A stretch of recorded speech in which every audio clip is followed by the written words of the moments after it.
Welcome everybody once again to the TG Diamond League. Today we are live here on Connecting Esports and I'm joined by a very good friend of mine. You might know him under the name Mr. Coach or Sleeping One. Welcome, my man. Hello, nice to be here. Yes, and today we got an exciting game coming up. It's going to be the TG Diamond League, as mentioned before, between Wolves of Fate and Toxic Legion. So let's get into that fun and see what these guys have in mind for our best of 3 today. Maybe they will be drafting some fancy stuff and leave us speechless. But yeah, with that being said, both teams have been loaded into the lobby and we are just waiting for the draft to start. And then we can have a look at standings in the meantime. So I believe you have not seen the standings yet as well, Mr. Sleeping? No, okay. I'm not aware.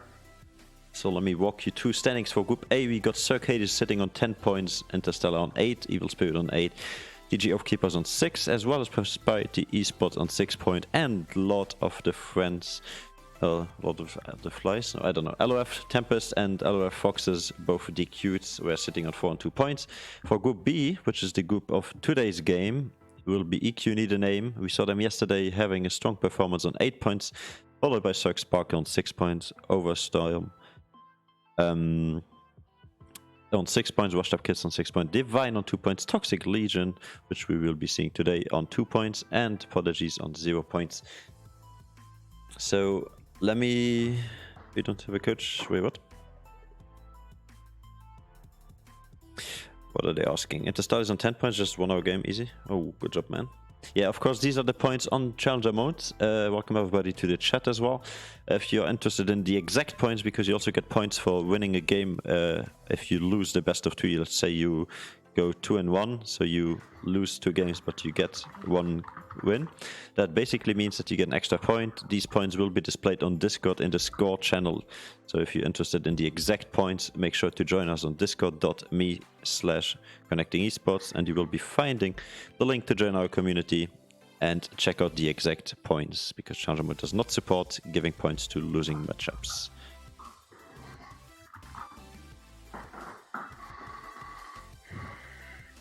Okay, Relanation asking, hello, wondering what stage the league is in right now. So we're in the league for already 1 week or 2 weeks, Jason? This is week number 2 of the TG Diamond League as well as the TG Challenger League.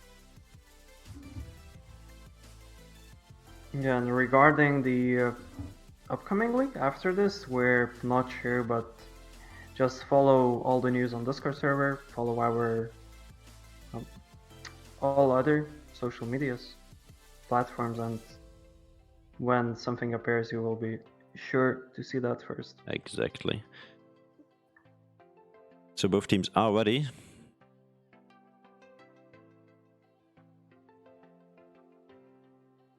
And we will be heading right into the champion selection right now, actually. So let's have a look at champion selection, what these guys have in mind to draft today. Wolves of Fate on the blue side, on the left side, going with a strong Cindervan right away. Toxic Legion on the right side with the red side of the map. Maybe you can walk me to the ban and pick phase? Yeah, I'll be happy to do that. So we're starting with Cinderban, typical ban. Not too surprising and really respectful.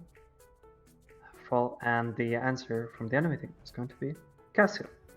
Both of the champions are actually pretty meta right now, late. Now we see blue team banning out Senna.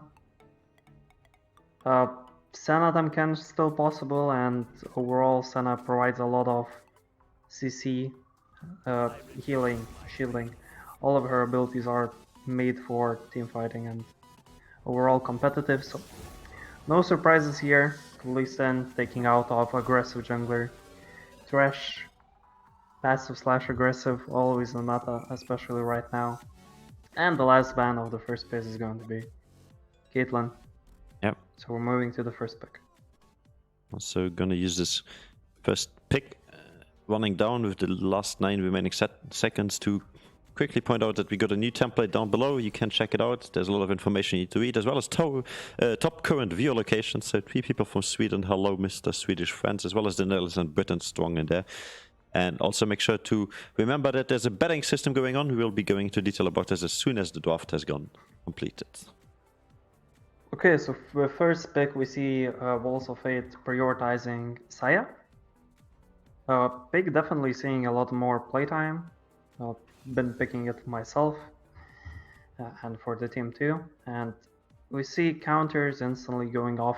Rakan is being taken off from the Walls of Fate hands, and then we have Set coming in as stationary top lane, which provides a lot of power in the game, and also it can be flexed into mid lane, and if you really want to push it, you can even flex it into the jungle. Yeah. We have Braum, a pretty solid pick, I would say. With Saya, it works, not bad, definitely one of the better options. If we go for grouping champions, of course the best one would be Lucian. Garen, top lane most likely, or again, it can be mid lane. Interesting, both teams are choosing champions that can be actually kind of flexed, which I do really like here. Yeah, I'm just gonna And we see Wayne. point out before the next banning phase starts that there's a Twitch Prime loot for like excuse me, for Legends of Runeterra, so make sure to collect that, and while you at it, use your Twitch Prime on Connecting Esports. Amazing. Definitely agree with that 100%, guys. Don't miss that chance. So, moving into the second banning phase, we have Kindred banned off, and we have Veigar being banned off on the Walls of Fate side. So both teams are prioritizing what's left. We have Jarvan being taken off here. Jarvan works really well with Saya, so we're looking for basically ult into ult combinations taken out here. And Zoe being taken out from the red side, which I'm not 100% sure on this ban, because I think Braum has enough safety, but it seems more as slight target ban or just respect ban overall. We see Ivern being picked. That's definitely a huge surprise. I'm happy to see the champion being picked. Definitely didn't expect to see this here today. The champion haven't been played that much recently at all, but when he was viable and he was strong in the meta, we saw him getting a lot of playtime in the competitive. So it will be interesting to see in which place he stands right now. Very true. And also thank you for the follow. I cannot read out that name because it's just too complicated, but thank you so much for joining the C family. We have Karthus coming in strong from the Wills of Fate, and however Qiyana, and it's going to be locked in. So Karthus, just overall, we see that Toxic Legion is building a lot of full engage composition that's really in your face, so taking Karthus here provides some more range and some more poke damage, and Qiyana is just overall strong pick, enabling rotations from the mid lane. And the last pick, the answer into all of this, is going to be Cho'Gath. It's going to be Cho'Gath mid lane. Definitely interesting, definitely a champion that's been rising in the ranks recently. I have seen Cho'Gath support, Cho'Gath top lane, and now I'm happy that I will be able to see Cho'Gath in the mid lane. I do think champion has a lot of possibilities, especially here when most of the enemy champions are kind of stationary, so that enables him to really pop off here. And of course, his ultimate can be used for a lot of playing maneuvers. That includes control of the Baron, of the Dragon, if you combine it with the Smite for insta burst damage to take out it really fast, to secure it nicely, or just overall in team fights just to secure kills really fast. Yes, also, guys, if you're wondering who's casting today, make sure to head over onto our twitch.tv/connectingesports, and down below you will be seeing the new panels. The new panels definitely have this thing called socials, where you can follow all of our social media, as well as our casters. If you go to the casters, you will be seeing a nice little link tree, and you can select. Today it's going to be sleeping with my caster here, and of course me J7 streaming for you guys live on Connecting Esports as always. So make sure to head on over, share the love, subscribe, follow, that bell notification on YouTube, whatever you want to do, boys. Just make sure you are aware whenever we go live, because we will bring you the best content of the TG Diamond League right into your home. Are you guys still working with Lol Bilki? I do not know what that means or who that is. But if you can retaliate on that and explain, I would be happy to answer your question. Yep, same answer here. Definitely not sure.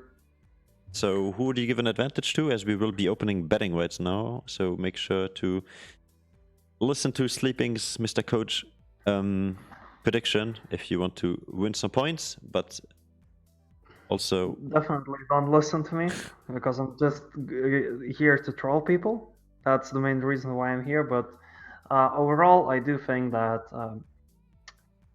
if played correctly and kind of abused, I think that Wolves of Fate have really strong composition, but at the same time, scaling and overall later on, probably that would go into Toxic Legion. So both teams have winning conditions. Okay. And that's what I like most about this game, that we have Wolves of Fate that have champions that can really dominate early game with Kiana and Saya, champions that are really getting strong on 2 items. And then we have Wayne on the other side with Seth, the items that the champions that are really, really strong into 3-4 items. And they're really hard to deal with later on. So both teams have their ways to win the game, and this will be a really, really interesting matchup. Yeah, so both teams have a winning condition, and they will be coming down to executing it perfectly. If you're not sure on how to get these points, Mr. Nation, you have to follow the channel to get at least some points, or keep watching. These are definitely loyalty points, so the longer you watch, the more points you get. As you can see, I'm sitting on 45,000 points, because I'm streaming, obviously. But yeah, if you want to bet, just do exclamation mark bet, spacebar, and then red or blue, depending on which team you cheer for. And then the amount, anything between 10 and 10,000 is allowed. And then depending on how many bets are placed against you, the more money you can get. And if you guys all bet on the same side, obviously you don't win anything because there's no counter bets. Followed you guys earlier today. No points. Pretty sure you get points for following, so not sure how that one works. Skamazed, we literally skamazed one of our viewers. Yeah, skamazing the viewers. Maybe Streamlabs is active. Not sure, my mate. But yeah, if you keep watching for like a few minutes, you will get some points, don't worry. Betting is also open for 10 minutes, so we're loading into the Rift right now. Expected to late as delay has finished, so we can maybe talk about the Wound State shows. So for the Garen and the Carters and the Kiana and Zaya and Braum on the sides of Wolves of Fate, we will be having the Conqueror in the top lane, the Dark Harvest in the jungle, Electrocute in mid lane, Lethal Tempo on Zaya, and Aftershock on Braum. In the opposing team, we will be having Sett with Conqueror, Ivern with Guardian, Glacial Augment and Cho'Gath in the mid lane, Vayne with Fleet Footwork, so staying a bit safer, as well as Rakan with Aftershock and Inspiration secondary. Any good teams in the league, like any good names in it? There's definitely a really good amount of good teams in here, especially in the Challenger mode scene. If you in the Challenger scene, if you want to have a look at our competition in total, just make sure to head over to challengermode.com/s/connectingesports. I can just drop you the link if you want. There you can check out all of our competitors as well in our Discord. If you go to discord.me/connectingesports, you can join the Discord and check the teams out yourself and talk to the people, as well as see their OPGGs. Hello. Okay, so we are loading into the Rift. Both teams are ready. Let's have a look at them. Yes, this will definitely be interesting. As you mentioned about the runes, one thing that really sticks out to me is the choice of Fleetwork for Wayne. Definitely interesting, unpredicted, at least from my side. And I'm really hyped to see how he's going to be using this rune and what it's going to bring him in this game. So far, a standard 5-man lineup, just making sure they're covering every position. And there's 30 seconds until the minions spawn. And then we will be seeing, hopefully, some action. Until then, they play it safe. No deep wards placed yet, no invades happening, no shenanigans. Just a really safe lineup to make sure everybody stays alive in the first minutes of this game. The Ivern is going in the bush to say hi, Yeah. and Kiana just procs her electrocute, some nice damage. The thing that kind of matters here a little bit because Ivern won't be able to reset instantly, but overall, just from the base of the champion, that he doesn't need to attack the camps. It's not going to be that hurtful. Yeah, he's not gonna lose too much HP. It might delay a bit of his clear. It is the League Diamond. Because, yeah, the OPGGs are not always in Diamond because obviously some players have moved up from previous seasons. Like, for example, Marco in the mid lane is a fellow team member from a Platinum team. And also a lot of these guys are actually using custom games and scrimmage games so that you don't see the elo. Yeah, also, I think we have one more reason for that. This might explain a little bit more, because we had, for this season especially, we haven't done it before, I'm pretty sure, but we decided to have our Platinum teams merge pretty much with the Diamond Yeah, League, we gave so them the option to join. we have some teams that are a little bit lower in rank, but they're here more for the experience, I would say. And some of them are course- strong. I mean, there's the competitors and the some- winners of last season, and they have really good team synergy. So that sometimes goes way more hand in hand to win a game than actually elo. Yeah, it's always fun actually to see some underdog stories, and that, like when you see Platinum, let's say, as you're saying, Platinum Gold team clapping Diamond teams. I mean, I'm full on for that. We see some skirmish in the mid lane. Yeah. Going to go quite even, I would say. Really, even so far, the only big discrepancy we had been seeing so far was the one in the top lane where Gavin lost that trade pretty hard. And that's why he's getting pushed in right Draven now. was definitely quite zealous pick into set. It's like the only thing I didn't like that much about the draft coming from the Wolf side, but they're always there to prove me wrong, and I would be happy to take my words back. So far we see quite a strong domination from the set. It's already forcing Garen to back off and now use the teleport. We see actually maybe a re-engage on the bot lane here. Sherlock hitting that Q onto the Rakan, but Xayah decides just to go for the farm, picking up that CS and hopefully getting that CS lead if she manages to pick up these 3 minions.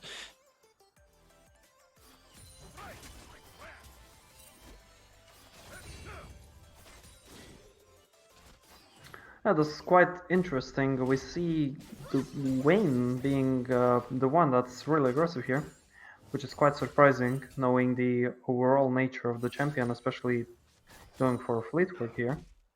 Yeah, I believe she was scared of the aggressive lane from the Xayah bomb, because that's kind of an aggressive lane. That too.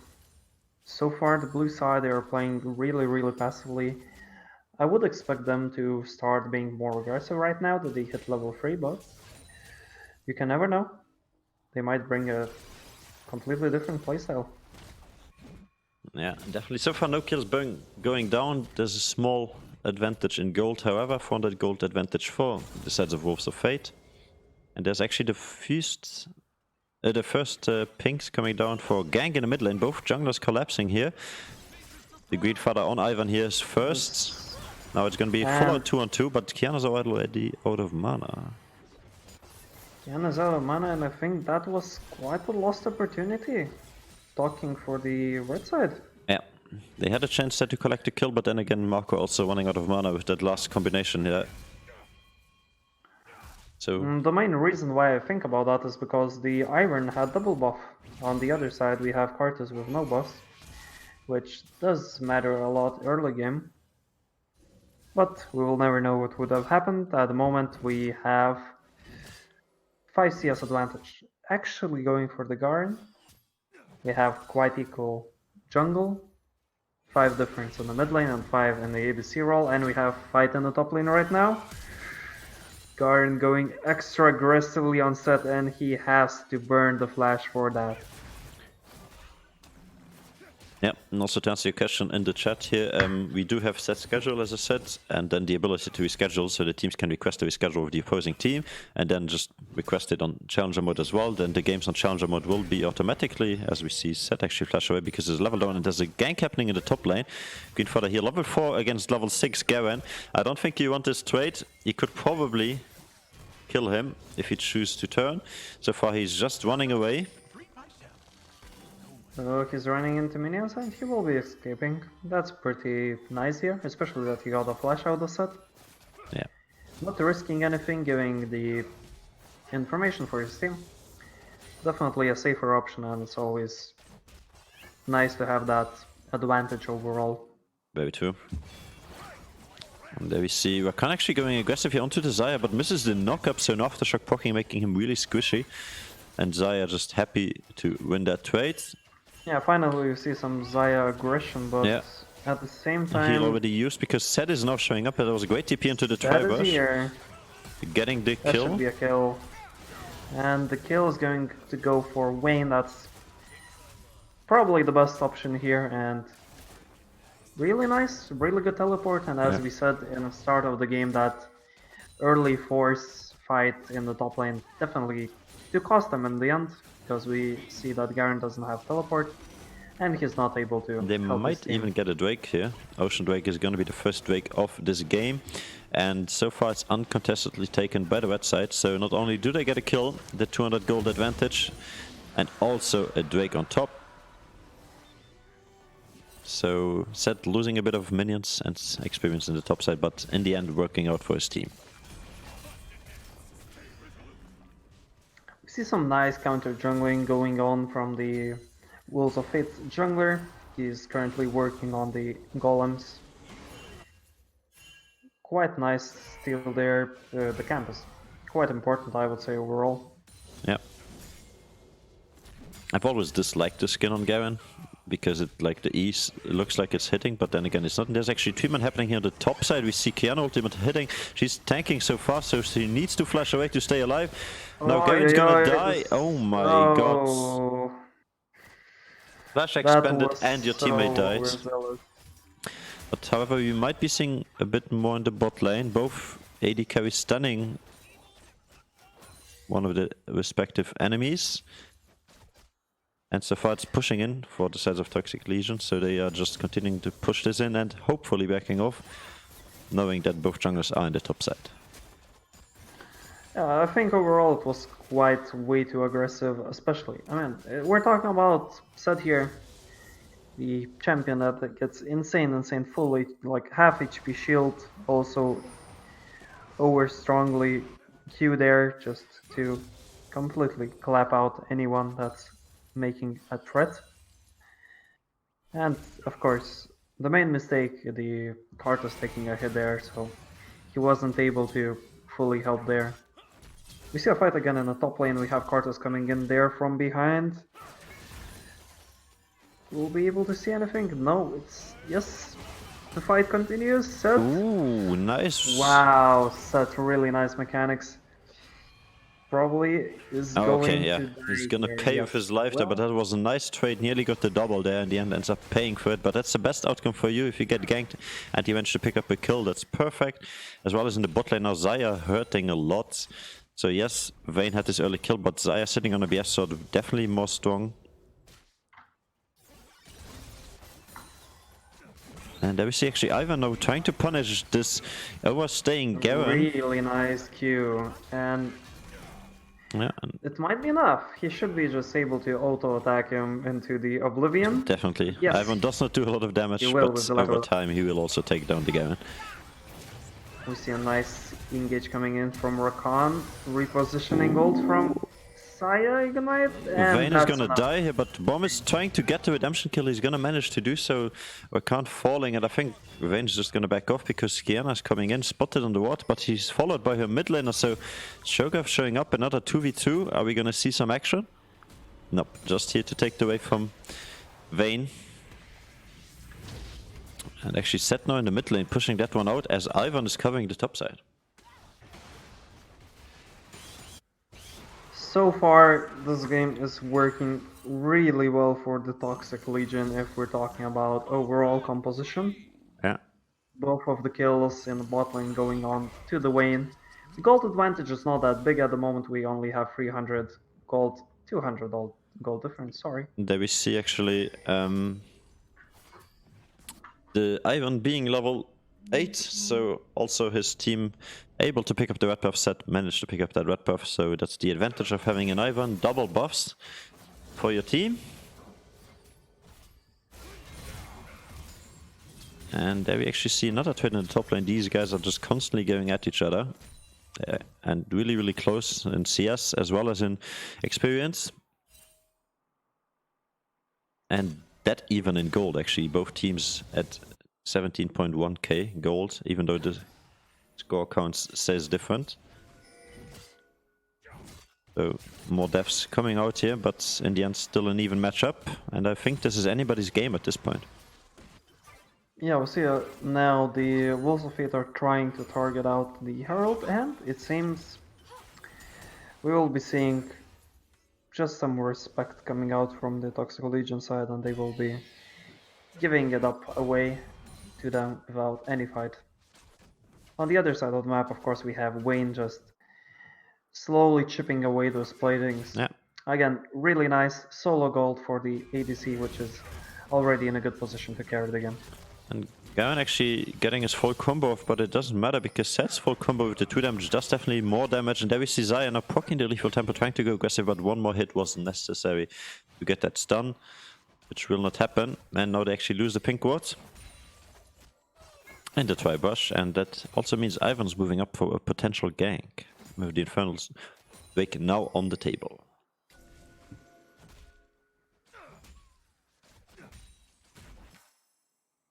And there we go, just clearing some vision. Yes, Face checking the positional cutters. advantage. Wow, yeah, that's quite ambitious actually.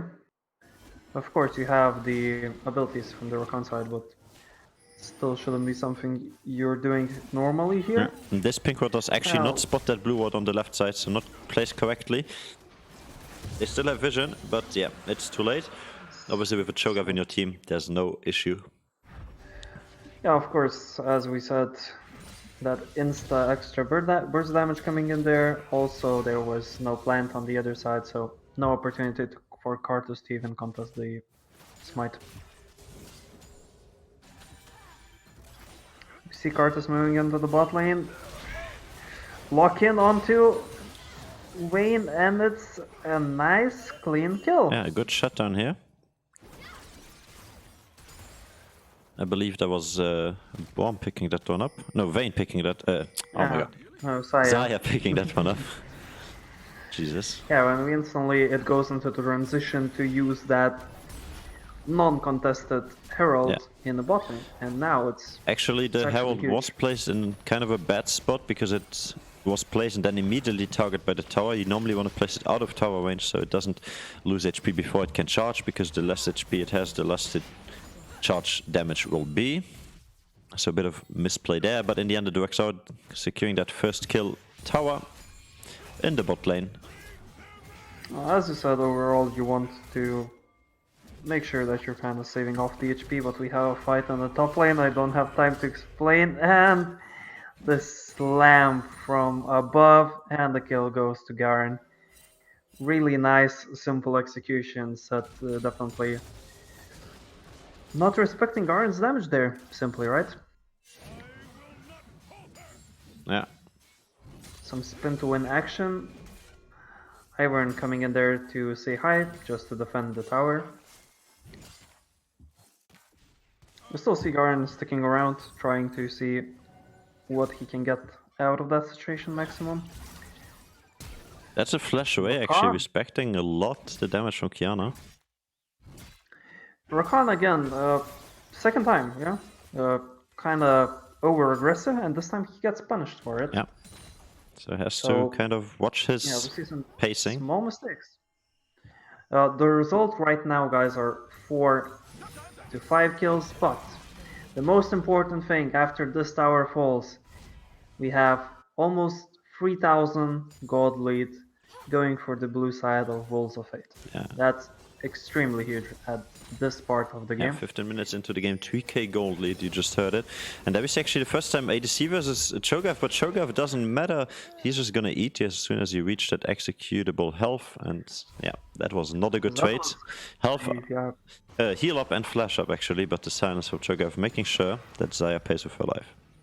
I think overall the most important thing was obviously Xayah was not expecting to win at 1v1, but Braum was coming from the side. But as you said, she got I mean, slightly overzealous trying to get Braum could have her... maybe flash ulted to deny the engage, but Yeah, of course, there's opportunities, but overall, Xayah had flash, as you said, heal, and the most importantly, she had her ultimate to just reposition safely, but unfortunately, going into melee range is not an option when you're playing into beefy Cho'Gath. Especially Glacial Augment Cho'Gath, who has completed his first item, who will slow you indefinitely. We see aggressive Xayah, Qiyana. These guys look so similar with these skins. Yeah, we see some skirmish on top side. Everyone is just trying to be friendly and just give a tap to each other, but no nothing full-on more teamfights just yet. to be having here. The one thing I really have to mention here, which is really sticking out to me, is that we have 3 people that are already on 140th farm, which is definitely impressive when we are only on 17-minute mark. So, as you said before, players being gold, platinum doesn't mean that much here when we're talking about it's not a perfect CS:GO, overall but skill level. Definitely a good amount for the amount of fighting that has been going on. As well as losing towers this early into the game. Keeping that CS amount high is difficult because you have to manage waves and stay safe. And there we see actually Braum going aggressive. He hits the ultimate, but he's not going to get through. That's all the CC they had, and he's just going to lose all of his HP in return. Got a flash from Marco. Yeah, that's quite good. And we see Seth trying to get on Qiyana on the bot side. She will escape. Braum has to flash away, not respecting. Interesting position, Cho'Gath. yeah, and as you said, respecting. So at least he survives. You have a skirmish in the jungle. Yeah, and Garen is silenced. He cannot flash just yet. He's gonna flash now over the wall to stay safe. As we see, the red team actually full 5-manning here. The last 3 members of the Wolves of Fate who are trying to run away. That's it. That's Qiyana. Ivern shines and amazing Q there. Yeah, Mr. Dean doing great on Greenfather's account. And that should be almost, 100% guaranteed Dragon going off to the Toxic Legion. One really important thing when we're talking about the farm here. We have almost 40 CS difference for the Garen being able to pull away from the stud here. And it's really strong, and you can simply see it from the item. Both champions are going for the Trinity Force, and the Garen has it already secured with the Zeal to give him some extra attack speed, and we see Seth that is still working slowly towards it. Of course, he has some different plans maybe, but overall he still haven't completed his first item, which is really problematic, and you can't fight Garen at this point, I guess. Building 2 items at the same time. Actually, flash forward here by the set onto the Carters. Carters already had nearly no HP left, as well as a great engage by the Okania, making sure that they get the first kill onto the Carters, as well as Braum being taking out on the right side of the blue buff. And that's just a triple kill here in total for the sides of Toxic Legion. Triple kill, and the Herald that was started just... there's nothing done with it. Yeah, so Herald was managed to be picked up by Garen. Yeah, at least that's the best thing, the best option probably that was. But the biggest issue here, I think, Mike, is the next Drake coming up, because so far Toxic Legion is in possession of 3 Drakes, so the next one will be the Soul. In 3 minutes we will most likely see a fight break out around that area. Everybody's gonna have to complete their last items, get as strong as they can in the next 3 minutes, because that teamfight will most likely decide the game. Yeah, and as we talked in the lobby, we're talking about Toxic Legion, the team that has really strong skill and composition with two really strong champions. Yeah, and being The ahead Wayne being one of them. in kills at least, even though they're behind in gold, most likely Yeah, to the but towers. here we are just 1,500 down from 3,000 plus. It's definitely an improvement. We will be taking the tower down, so that gold difference goes down to 1k. And as we talked, and as you said, the soul is coming in 3 minutes, less than 3 minutes right now. That's definitely going to be the objective that the red team is going to fully look for.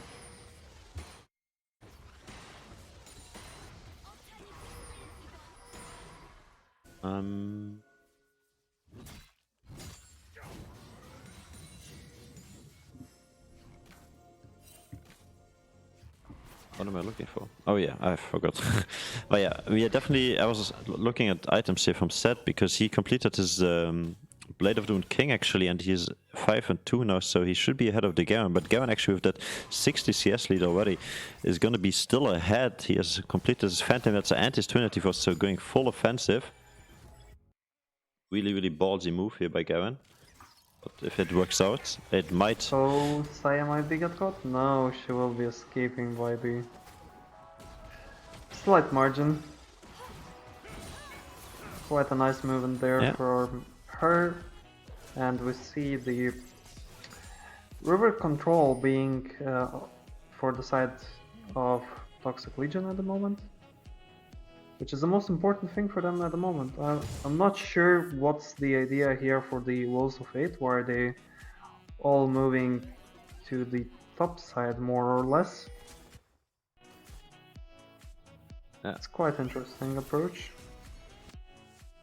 Also not quite sure how this next skirmish will work out, because it's only 50 seconds left before the Drake spawns, and so far it looks like Toxic Legion are having a hard time. No control. Rakan is getting even deeper and deeper into their face pretty much. They're having a hard time getting the team fight, but have super great vision deep behind the pits, and yeah, Wolves of Fate have not realized just yet that they need to contest this vision of the Drake spawning in 30 seconds.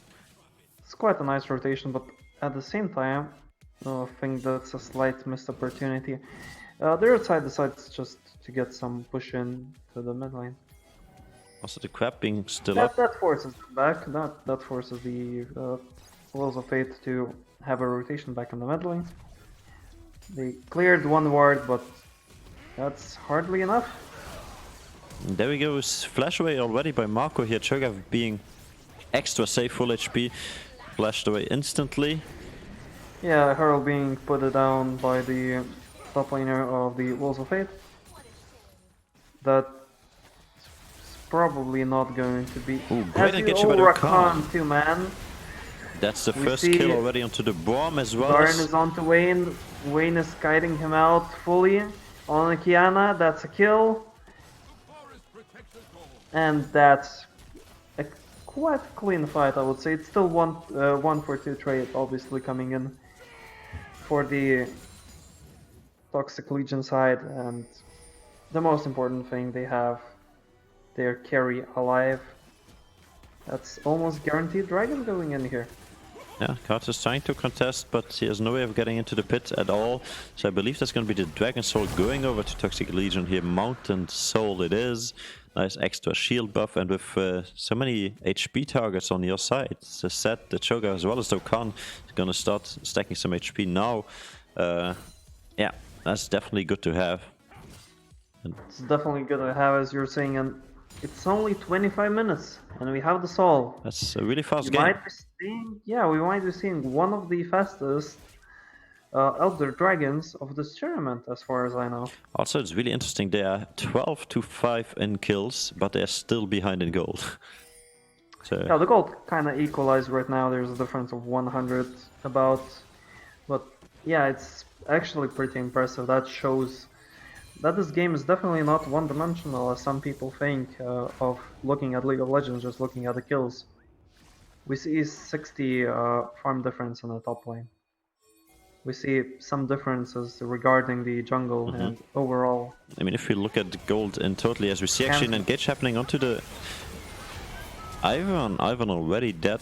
Kiana picking that one up for Yeah, that's- herself, and now yeah. they greeting for pink. What he should not be doing this. That's a nearly hitting knock up onto the ADC here. That's a great can ultimate though. Rakan is dead, really nice.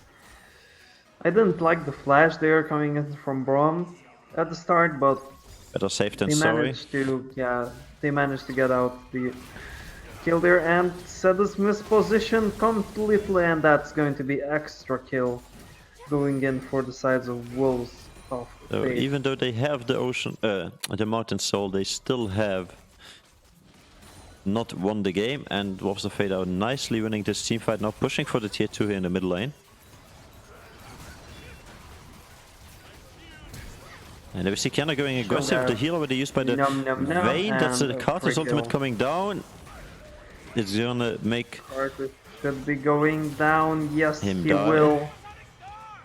Really nice Zhonya's coming in from Cho'Gath. It won't save him, but it give enough time for his team to secure all the kills. No, Saya will be able to escape. Nope, I take it back. Bye bye, Saya, and it's the ace coming down from the team of Toxic Legion. Really nice turnaround. So not only did they not manage to pick up the tower in the mid lane, but also did they all die. And with Baron on the table, there should be at least a free Baron. Yes, Cho'Gath is dead, but you have 4 members alive. Just started, you know, Karthus is only respawning in 5 seconds, so he's not gonna make it to the pit if you 4-man this Baron. Yeah, Wayne is deteriorating for a few seconds, but she decides that her team is right and comes in there to help them, and they should be able to secure it. Garen is rushing, though he's gonna be here shortly before it goes down. There we go, he's at this Baron pit, but a good smite here by Greenfather on this Ivan, making a secure Baron pickup here for his team.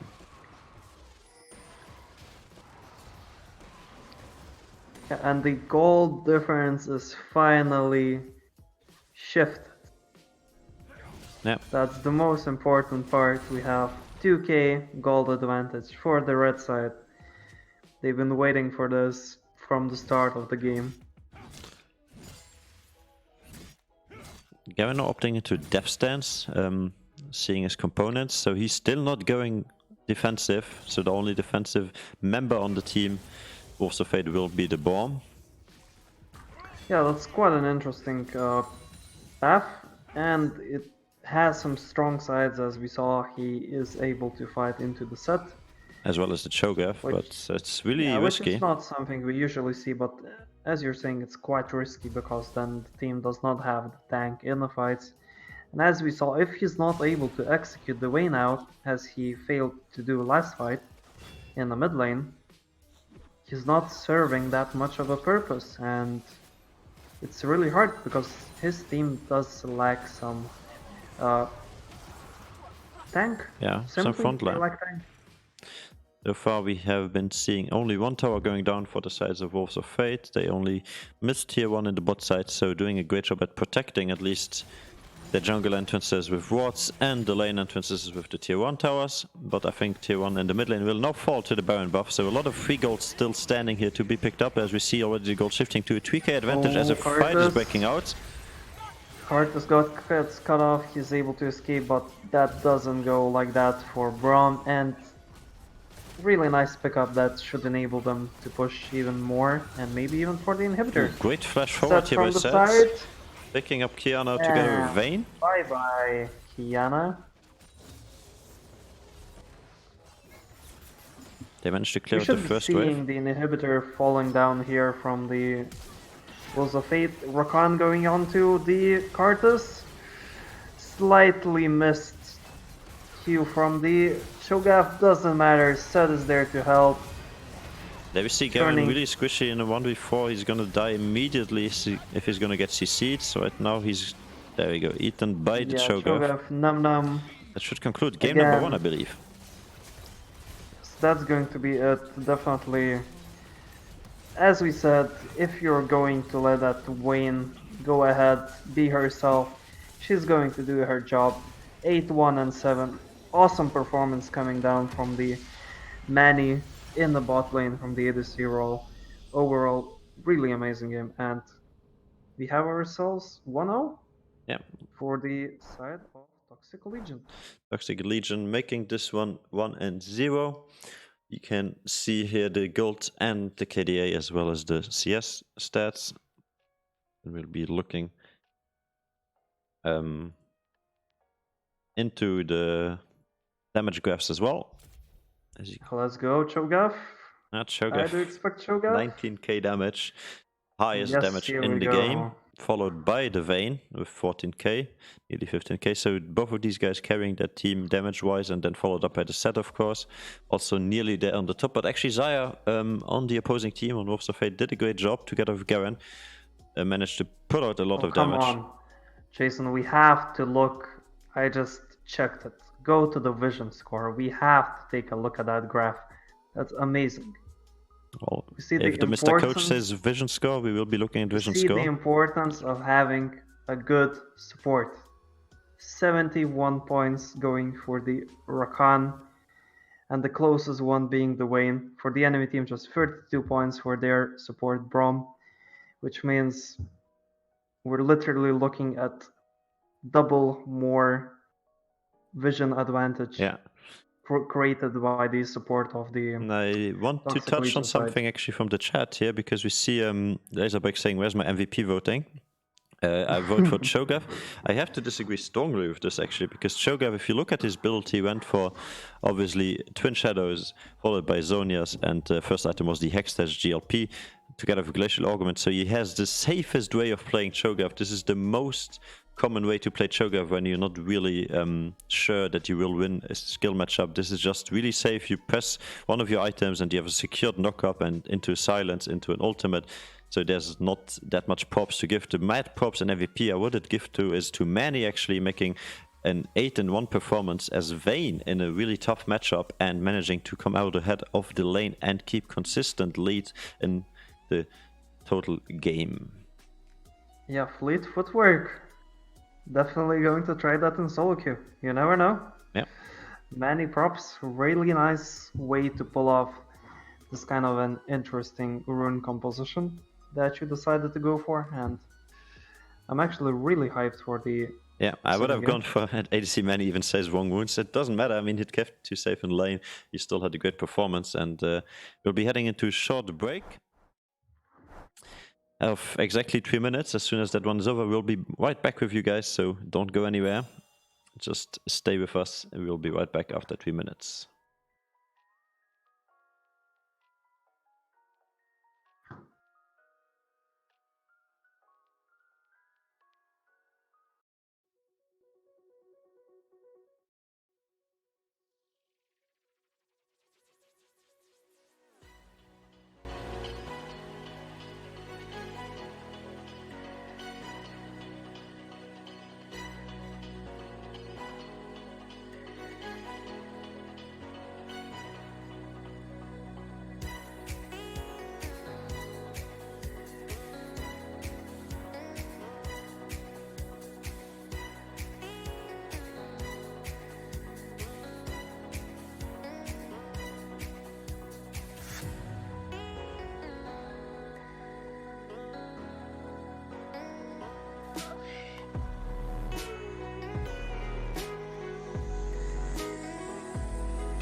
And there we go.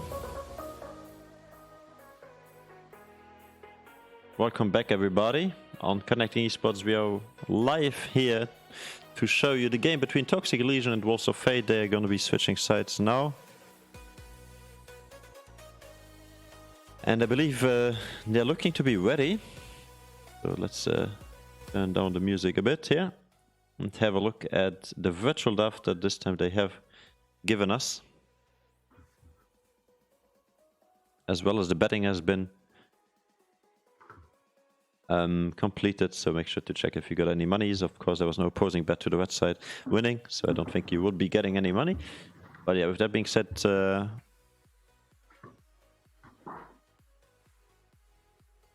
it's definitely going to be interesting how the both teams will be adapting to the draft in the second game.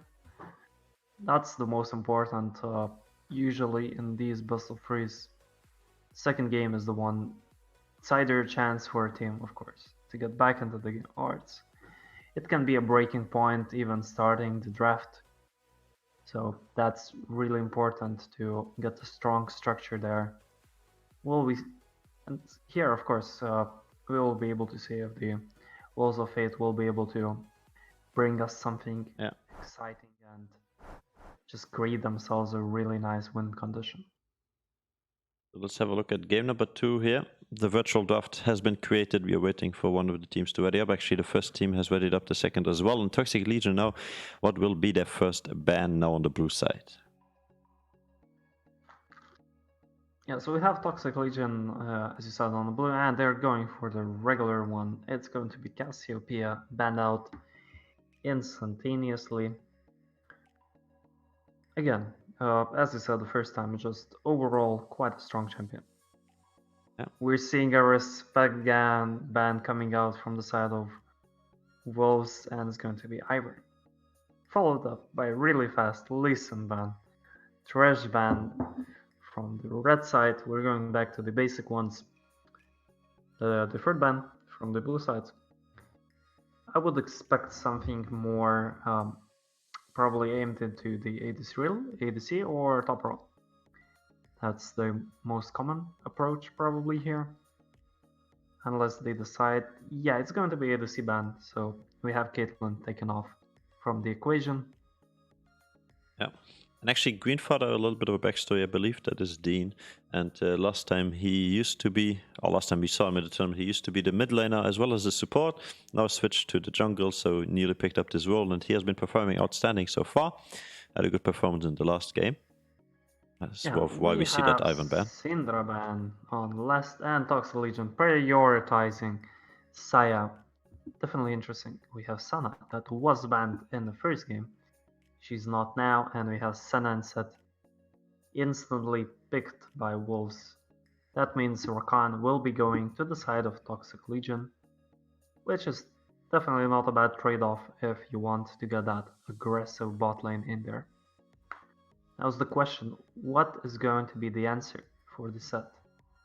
And this is really, really interesting. We have Urgot coming in.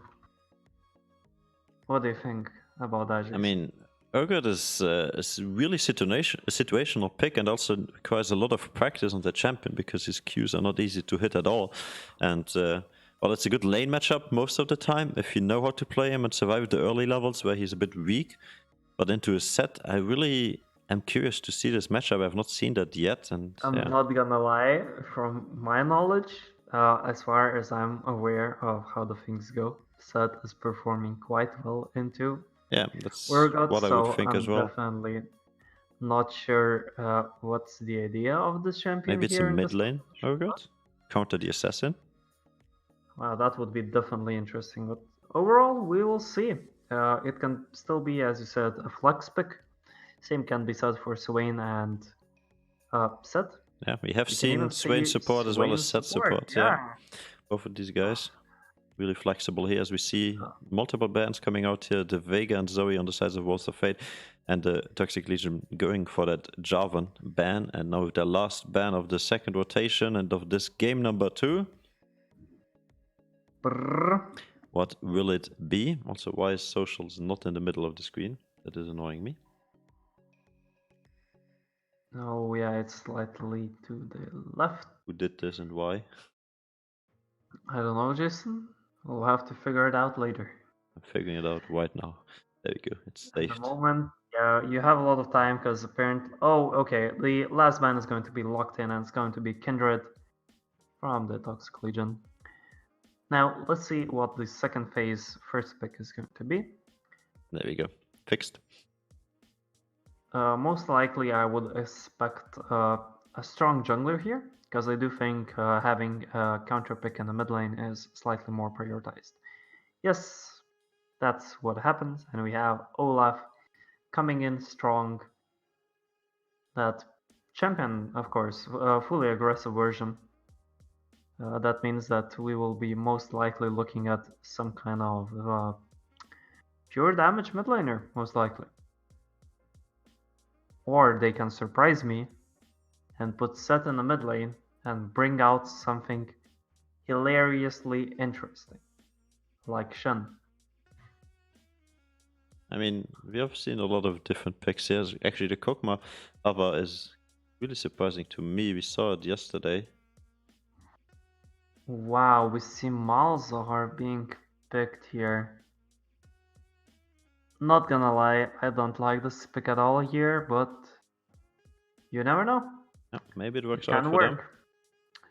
It's definitely the main problems here being that it's the champion has small range, doesn't have that much of it. Playing against Senna, and of course the most likely support champion here. Thanks for the And follow. of course, Olaf. It's really problematic. We see Vi being picked up. That means we will be looking for really aggressive CC lock champions. The biggest problem here, if Olaf is able to get ahead, it's really hard to see any champion that will be able to stop them from the Toxic Legion side. Wow, they're hovering Annie. Will we see Annie? We see a lot of lockdown already on Toxic Legion, actually. And there's going to be an Andy to answer that Wow. lockdown. Wow, this is interesting. This is definitely beyond interesting, in my opinion. We see Annie coming in from the walls of it. And that's just definitely out of my zone that I can comment on, because I have no ideas about any position in the meta right now, if we're not talking about lower ranked elos. So we'll be really interested to see how they will be able to display the champion and what kind of strong sides it will be adding into the draft. Yeah. Right now we actually go into the champion selection. Maybe you can talk a bit about the draft here. I mean, Malza into the Annie is a counter pick until your what is it called? The passive of Malza is going down. So when you're able to be stunned and CC'd, then as soon as that one is down, if poked by an auto attack by Annie, which has pretty long auto attack range, you will be in a lot of trouble. Right. But pushing wise, he should have an advantage. In the top lane, actually, if this is gonna be Sett top lane and Swain support, which will be a bad matchup for the Urgot, so have to see how that one works out. At least early on, he's gonna have a lot of trouble. I'm going to have you mind blown right now. But do you think it's Andy top lane and Swain mid lane? We're going to see Sett mid lane, and we're going to see Annie going top lane. You sure? Because yes, they locked it in. I see that, sure. But they can still switch it around. I'm 100% sure I have confirmed information from the unknown sources that it's going to be Annie top lane. Because apparently our boy, Targno, is Annie player and used to be a main. Well, Annie into Urgot, the more you know. I have not thought to see this today, or in any upcoming days actually, because both of these champions are really low on the play rate. But yeah. I don't think there's any websites that's going to put Annie as a counter pick to Urgot, but you never know. Any top lane. Here we go. System failing, we do not have enough information about this matchup. Each day is a surprise, and this one is definitely a nice one. Yeah. This has been a long time since I saw Swain actually in the lane as well, in the solo lane.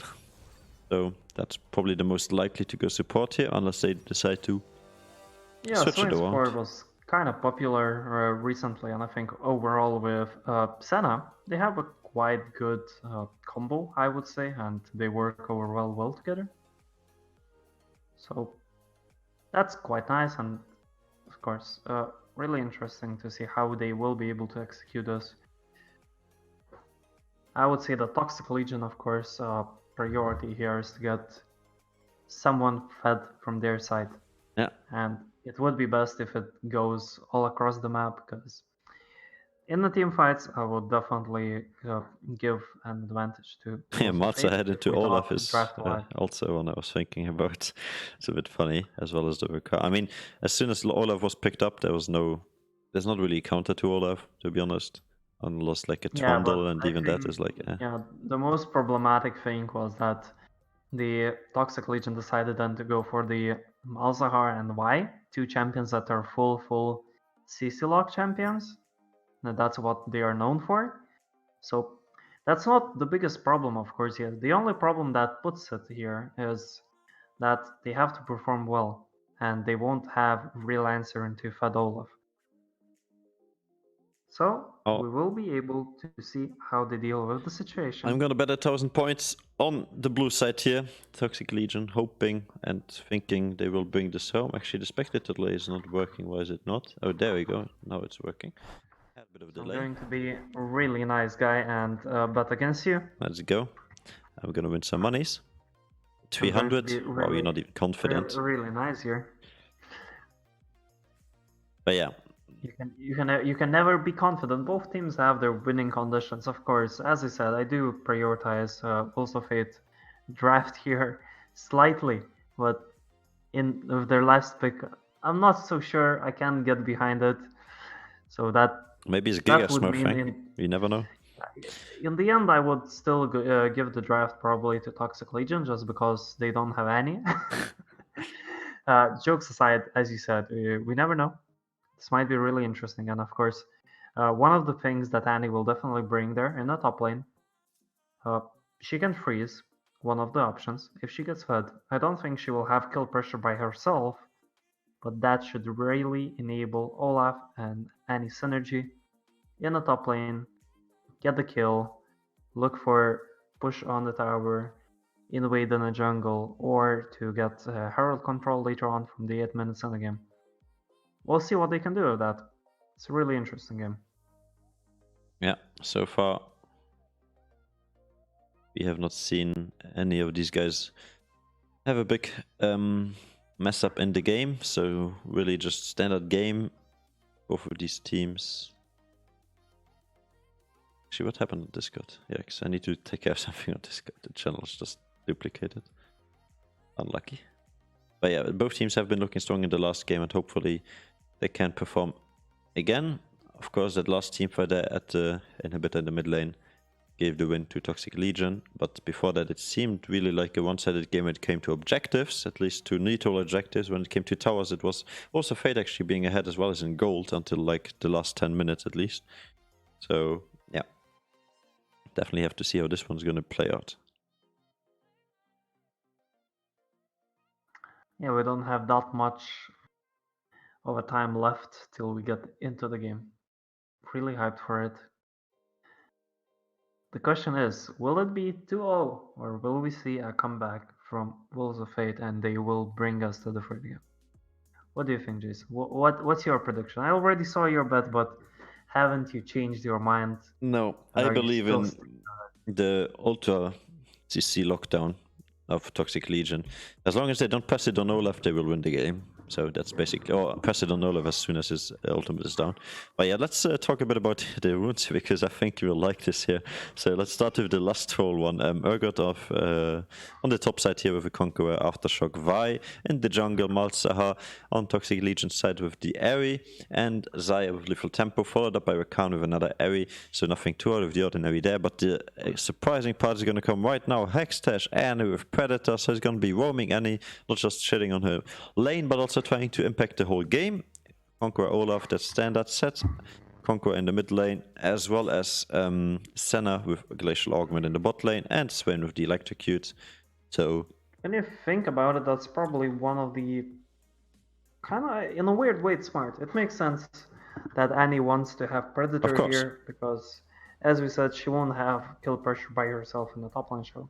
So she will be creating map pressure, creating chances for the Olaf to get some counter jungling or to enable mid lane matchup for the kill there. Yeah, and so far we see both teams about to load into the rifts, just waiting for everybody to connect. Then we will be having our game number 2 on the way here between Toxic Legion and Wolves of Fate. Toxic Legion on your blue side on the left screen. You can see them load in here as well as the red side loading in. Wolves of Fate on the right side, on red side, making sure that both teams look fancy with these skins. Really beautiful skins here. And a lot of pings coming out from the blue side here, just ping for standard 5-man, but on the opposing team, Wolves of Fate, looking for a 5-man. Yeah, 5-man have not been spotted so far. You might be seeing some action. Ooh, Malza, you living a dangerous life. Xayah here also. Malzahar didn't spot them, and Xayah is definitely on the verge. And there we see first axe hitting. That's a forced flash. And a flash. Well, I would say it's better safe than sorry in this situation. I do think she would have had to burn the flash anyways. Or, I mean, to be honest, what other CC was there besides the Olaf access? Swain. Swain what? E? You think he goes E first? Let me check if he actually leveled something. So Xayah leveled nothing so far. Senna had the Q, and actually Swain actually went, thank you, with the E first. So interesting choice here. Annie also had Q. IQ. Yeah, I would have expected Annie to get W first in base and level that one to the stun. Overall, I think it was just decision made in action, or usually you see when you go into these 5-man starting fights, you just go for the CC lock ability if you see an opportunity, and I think you went for it. I don't think it's going to cost them that much, especially Annie actually in trouble. That's a lot of damage coming down. Going to have a fun game. I mean, Corrupting Potion is going to keep you safe, as well as the big biscuits here. So, yeah. And also we're going to have to see if it's going to be feasting Senna or not. So far it seems to be. Yeah. Swain's just going to be picking up these CS. Yeah. And Senna just going actually here, level 2 on both sides. And there's a little bit of an engage happening. Xayah, Rakan. Stronger bot lane when it comes to level 2. So far they're gonna get the Ignite onto the Rakan. Onto this I do Swain. think that's not worth at all. Yeah. They have Summoner, Bull, wow, that was a misstep here actually, and Swain takes... Swain, getting completely caught out, and Senna trying to get 2 more auto attacks. She puts herself even in a worse position, and she's forced to flash. As well as the top lane. Top lane, Urgot has to blow his flash to get away from the Olaf. And as we said, Annie and Olaf working together, there's that possibility, and they can do a lot together. I mean, so far that was an exciting draft, but seems to work out in the sides of Toxic Legion actually here with that first kill on the bot lane. And Xayah going for the ultimate scale.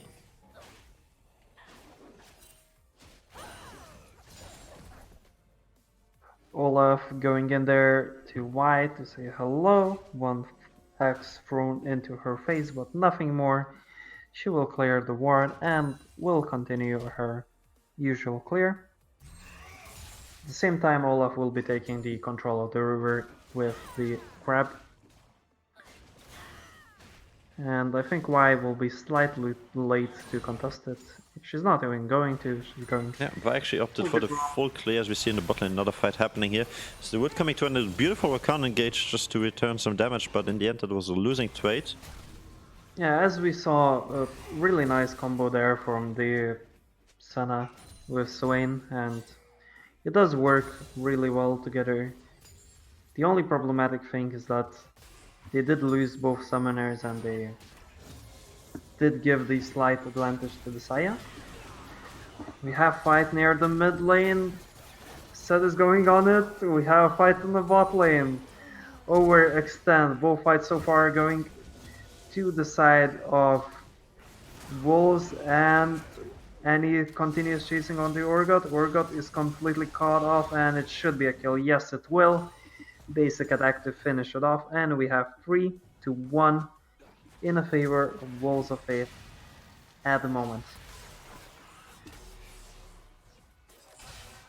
Really nice, instantly 1000 gold advantage to the red side, and 160 more will be coming there pretty soon if they will be able to get that nice plate in the bot lane.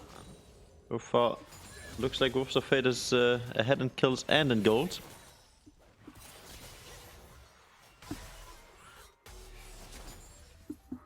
But yeah, first wave of the game has been spawned. It's going to be the Mountain Drake here.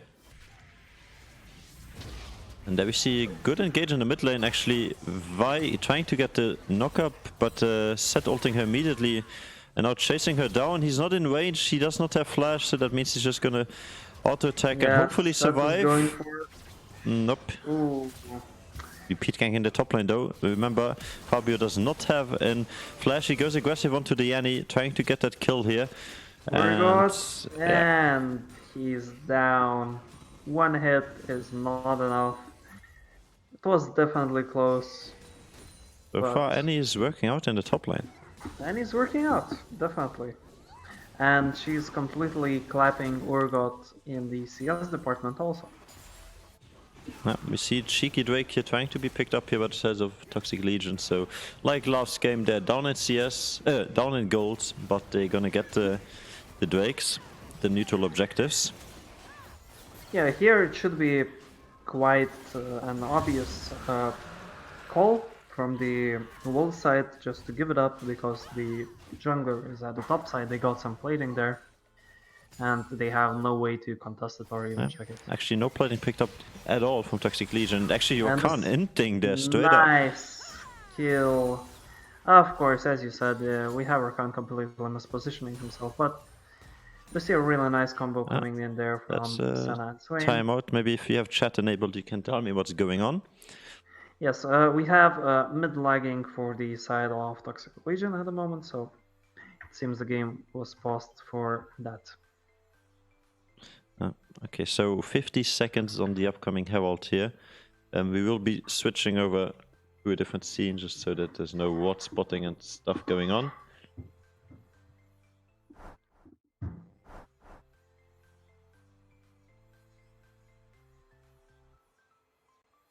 Yeah, so currently we have 2000 gold advantage for the red side.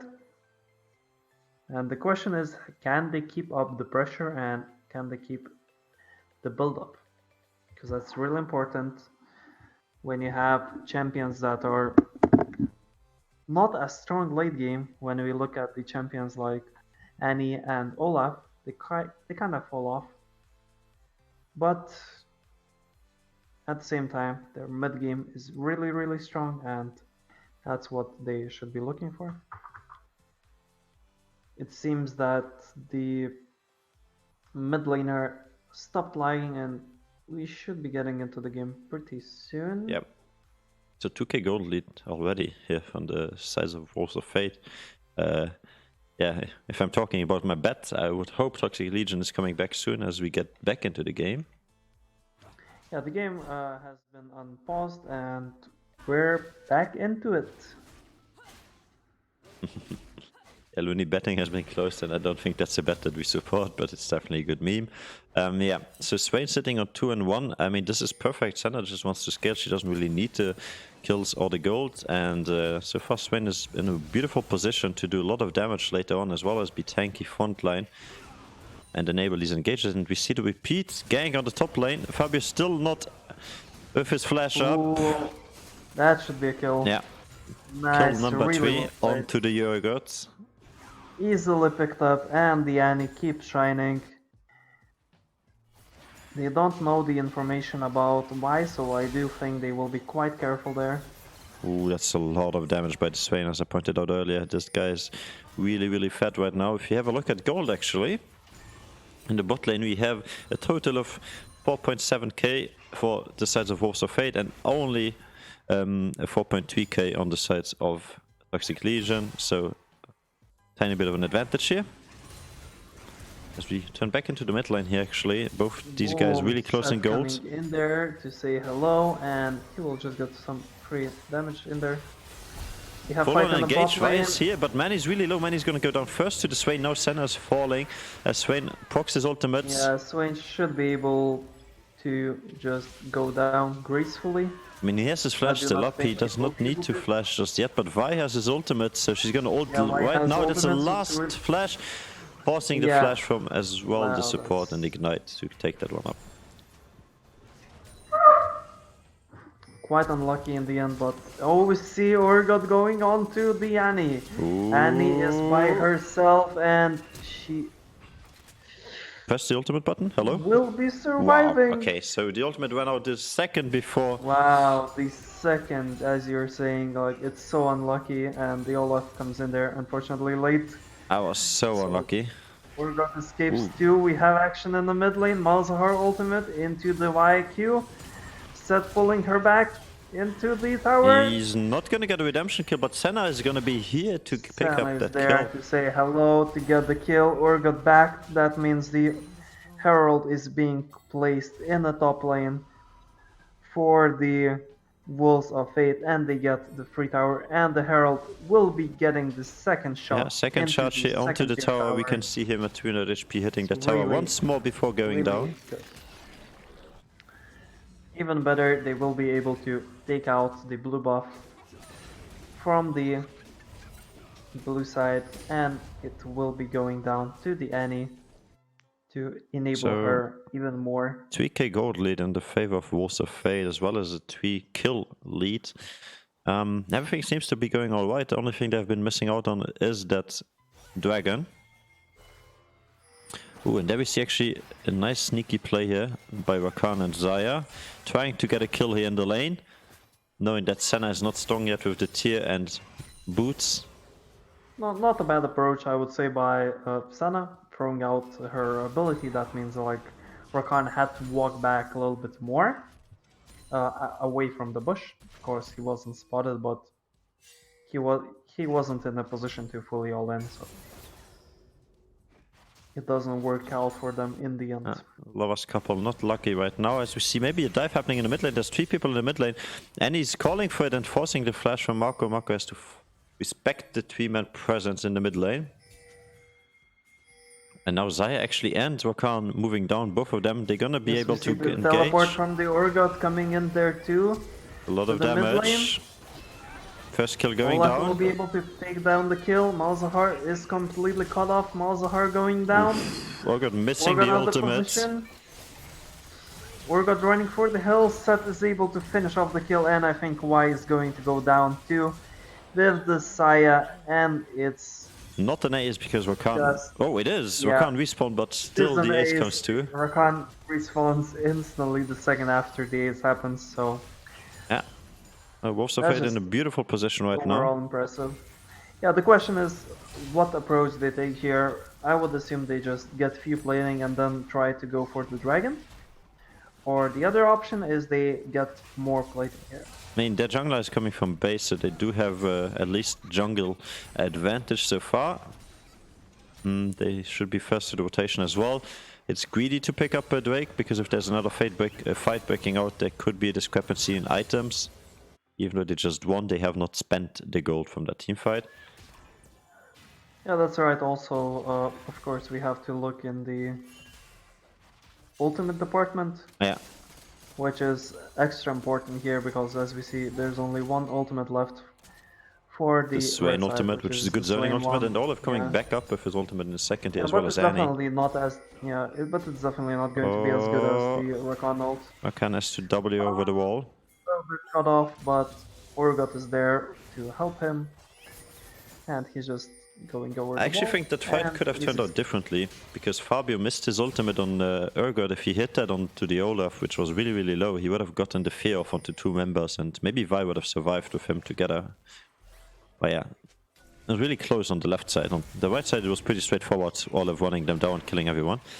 And Vi actually going aggressive, trying to steal the Drake, but they turn immediately, not even letting her get into smite range, and that's Drake Infernal picked up here for Warsaw Fate.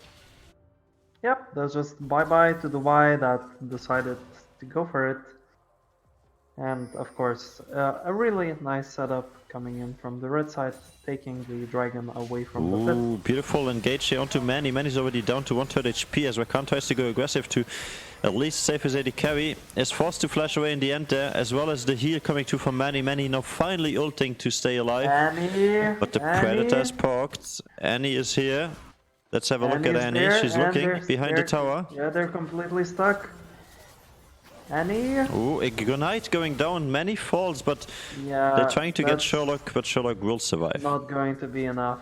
And we see 2 kills going down to the side. As well as the Wolves first tower get- being picked up in the mid and... No, sorry, first tower was picked in the top lane, but the second tower picked up in the mid lane, as well as a bit of plating in the bot lane. At the moment, we have insane gold advantage that basically it's red side's games to lose at this point. We have 7,500 gold lead, which is just incredible. It's third of all gold that is for one team.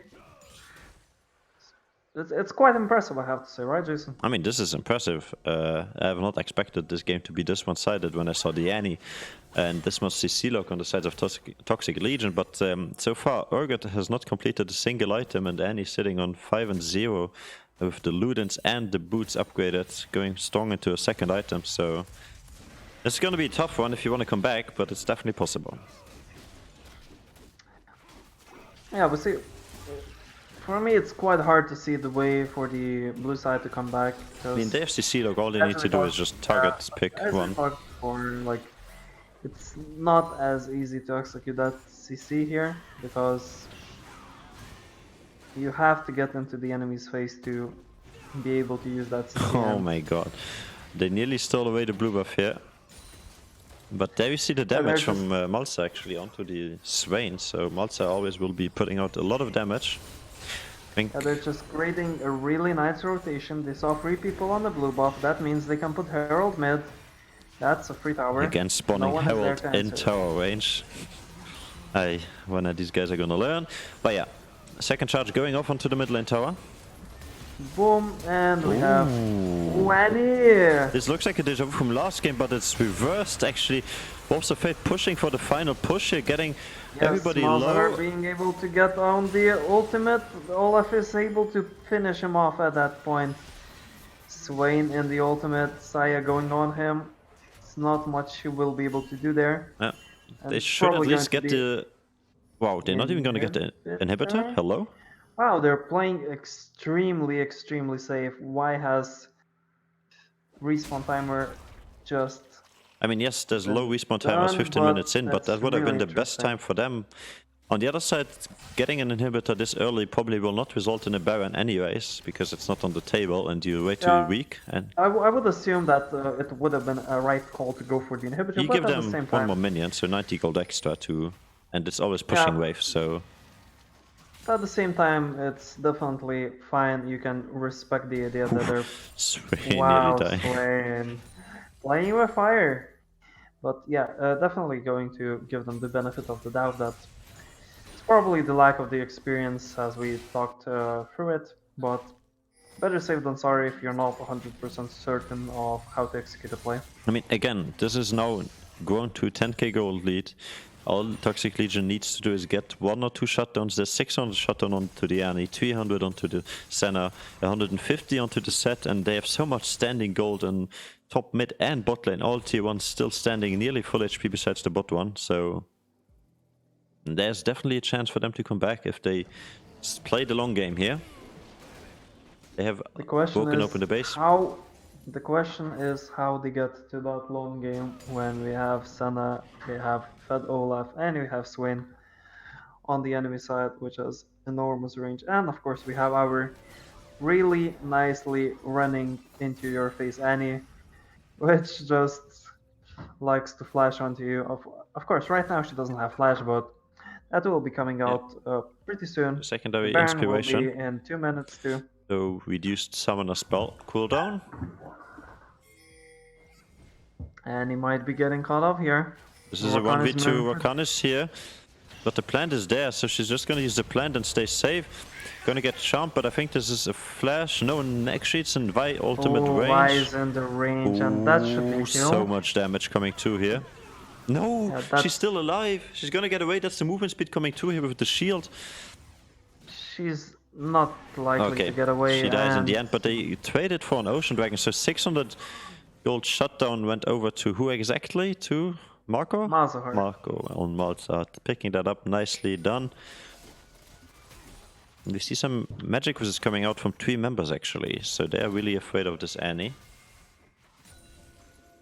I think overall it's quite a smart way to go for it, because Swain is going heavy AP. We do not see, of course, because it's not the support, it's the APC.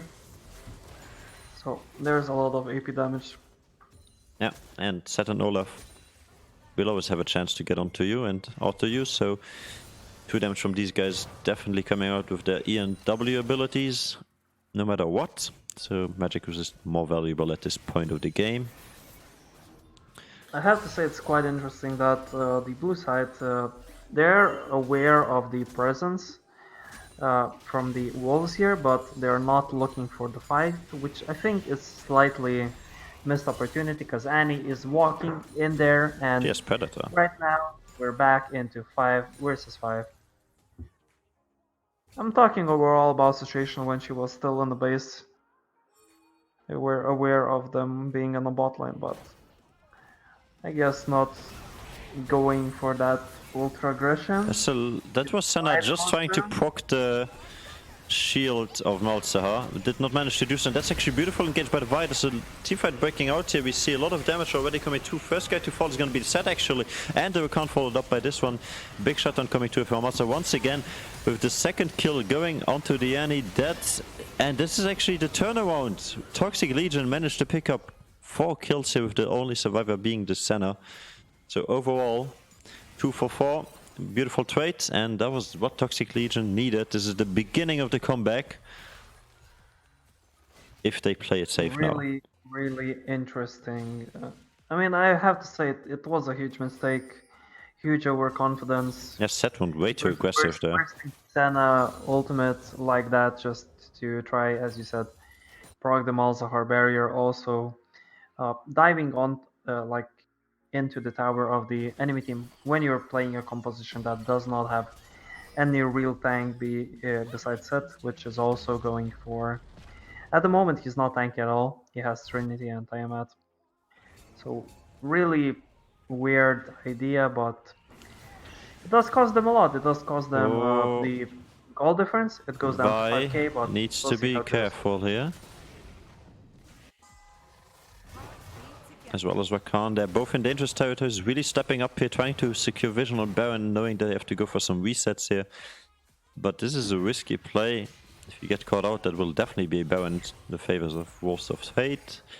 So far, nothing happening, just everybody back to mid lane. ARM has been called. Yeah, the only good thing which does work for the side of Wolves of Fate, but I mean for the side of Toxic Legion, is that the Wolves of Fate composition does not have that really fast burst damage on the Baron, so they won't be able to completely take it out really fast. Olaf and Set do a great job at taking this objective, but it's really slow.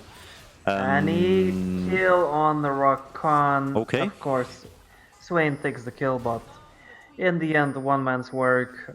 Will note down that was the man's kill. second time he entered. Yeah, now that's an immediate call for Wolves of Fate here, going towards that Baron neutral objective, and actually we will be seeing maybe a fight breaking out here. You definitely see them trying to contest. And there you see That should be a Vi going turn. aggressive. And why is that? Senna ultimate really useful here.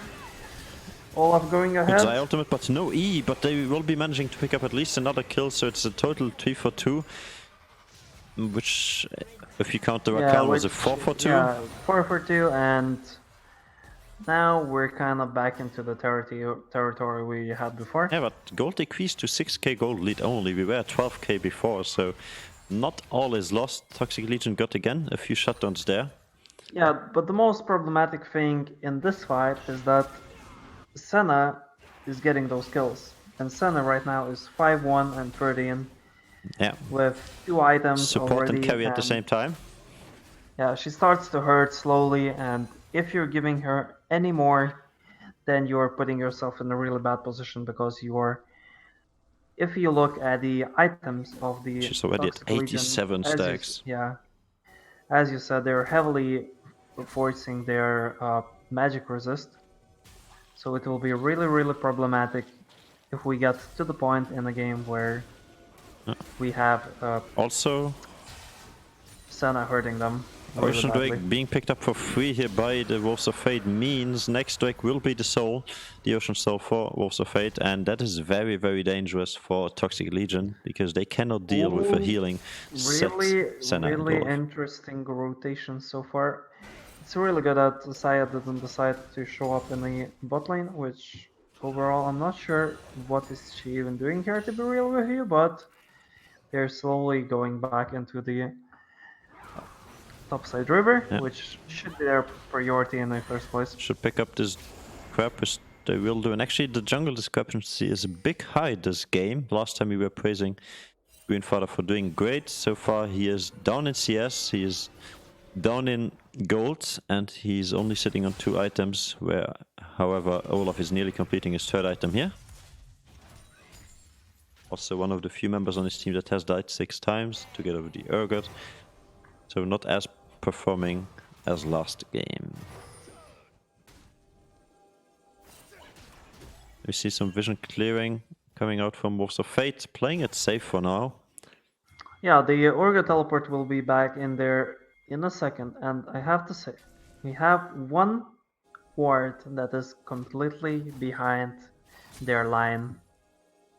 And it's really interesting if the Toxic Legion will be able to use that ward. I mean, it would have been a beautiful flank here. That would be an awesome flank, and I think that's We what they see should be Vi being looking caught out for. once again, has to be forced Why to has flash to away. Zaya now Zaya in is big of trouble. completely out of position. But this was Zaya great is Zaya getting ultimate, a lot of run down. damage. Olaf already Zaya will down. be able to escape. Annie down as well. This might be the turnaround here. Toxic Legion making it happen. In the end, it's going to be a 3 for 3. So really even team fight. But this was good for Toxic Legion if you consider they were behind. Set now going aggressive into the Urgots. But his Urgot has Black Cleaver completed, so he will hurt. Yeah, but we should be seeing their red side getting the tower just because they have Senna left. Yeah, it's hard to see any way to defend this tower. And Senna again, she just improves even more. Unfortunately, she didn't get any kills this time. I But would 16 assists. That's just I impressive. would really love if they started up the Baron right away, because so far they have an advantage. Olaf ultimate is back up in a second here, and on the other side there's all the ultimates down. And with Set and Senna you could have at least started it, get it down. With Olaf and Annie running in, Predator available, they could have maybe gone for a play here. I think that makes some sense that they're going for a slower approach. Like we just saw Senna clearing a ward, and Once again, Rakan. Rakan, what are you doing, my friend? Not gonna lie, that's just Yeah, pure you don't see inting, anyone and on the map. You just face check into the most at dangerous this area of the point, game. We see Annie saying hello, Ooh. and Annie will be saying Okay. goodbye. And he was like, Rakan, let me repay that favor, I can also win. Both of these guys really not respecting I mean, Annie even flashed into those two people. Really not a fan of this call, especially now that you have mean, only They're just trying to force the one fight here, I bigger believe. carry. With Malza ulti being down and Zai ulti not just up. There we see a lot of damage coming Okay, through. that's really nice. So far it works now. Good ultimate. Vi is not dealing enough damage. Urgot should be Zaya's going not down hitting here. at all. Yes, he will. Zaya Manny was not in this fight at all. He was in the And backsides. He's gonna maybe get a kill. I think Saya is. No, she won't. Ooh, yes, got a kill Yes, in the end she there. will. And Rakan's gonna maybe pick up another kill here. Yes, but Annie is back Yes, here he with the will. TP. Annie is hello and bye-bye to Rakan. Go Baron, go And Baron, go at Baron, this go Baron. point, They are not going we're Baron. just seeing full clown fiesta. I have to say, I'm not sure if... I doubt they could do the Baron. Annie has because ultimate it's coming up only- soon, and the Tibbers can tank, and Olaf just does more damage the Yeah, lower he you're right. gets. Probably with the Ah, with the Tibbers, it's a possibility, but I would have we called for love Baron. we like Fiesta way more Yeah, here. let's go for the Fiesta. Back to nearly You know how we're doing the things here. 7k gold lead for Force of Fate. 33 to 21 kills. This is a game back and forth, and it's not really looking as one-sided. And there's Malza just... And Malzahar, Is she gonna ult? Oh, good ultimate here, but I think she's dead I nonetheless. think she's dead. Yes, she's Wow. dead. Malza damage coming Malzahar, online. strong damage. Yep. Is this the turning point of the game? 28 minutes in. Malzahar is the most fed member Oh of god, the oh god. Legion. Marco, Now, face checking. Again.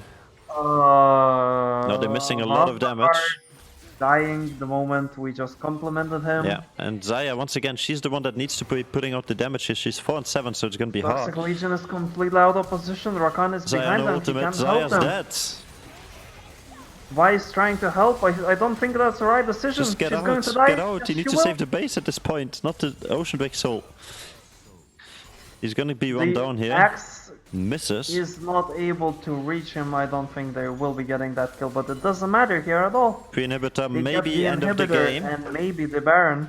I believe they can push here for final. Like, Rakan is not even dead. It's just the Urgot defending right now, but they Yes, respect the we respawn. see the pings on the dragon. We see the pings on the dragon, and we will be seeing the dragon most likely taking here. As you said before, it's going to be the Soul. Yeah, Side maybe Malza can be the hero Wolves. here, Okay.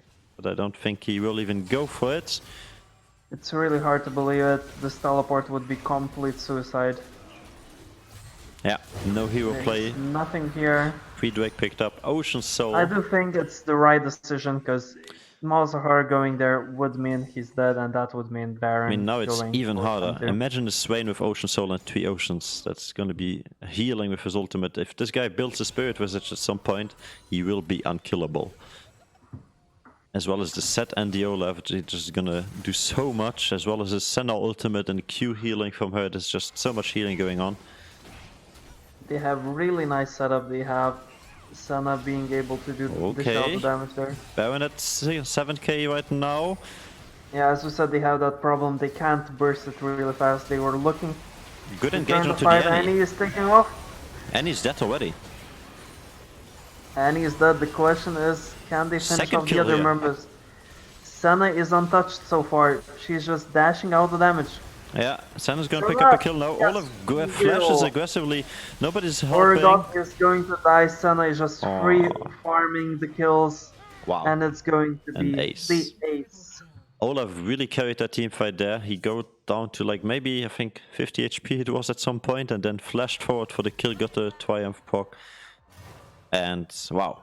That's probably going to be the GG. We have 15 seconds on the Y. There's no way for them to defend it, and we will be going into the third game. Well, Vi is about to respawn. Do not speak too soon.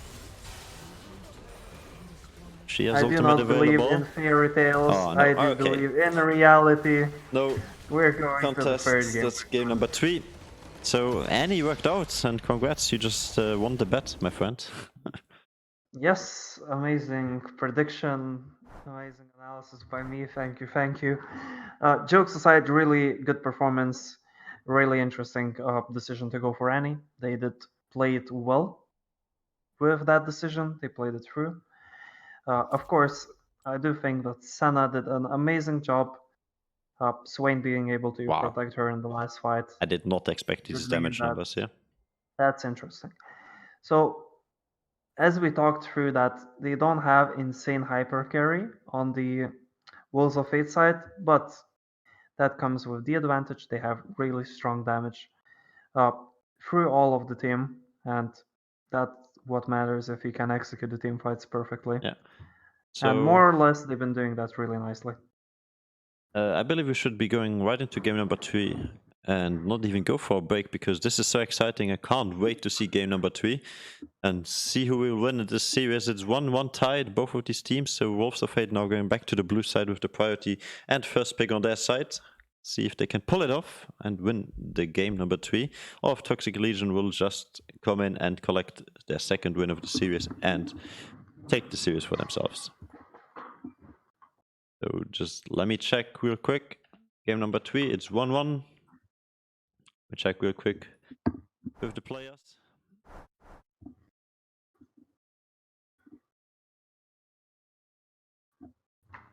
As we listen to some music.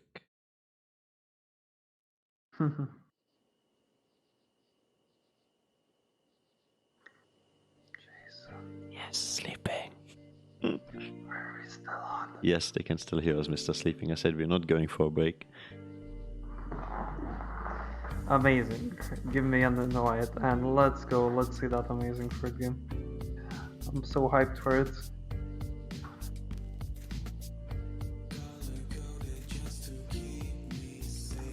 Well, let's check if they're ready.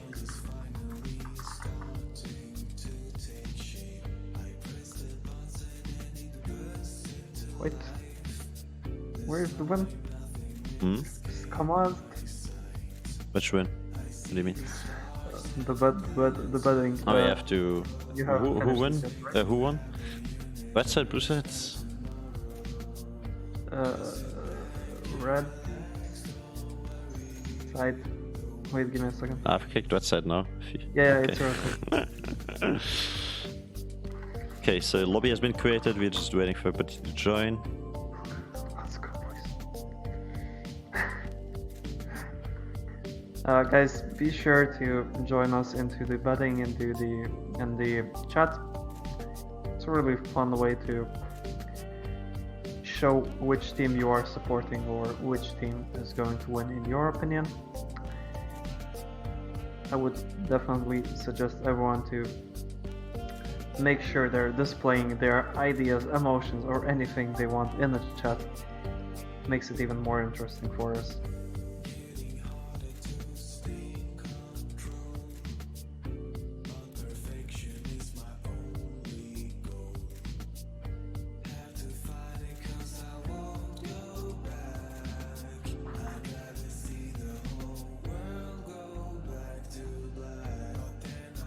Okay, we got a spectator link for the virtual drafts. So let's maybe head right into that.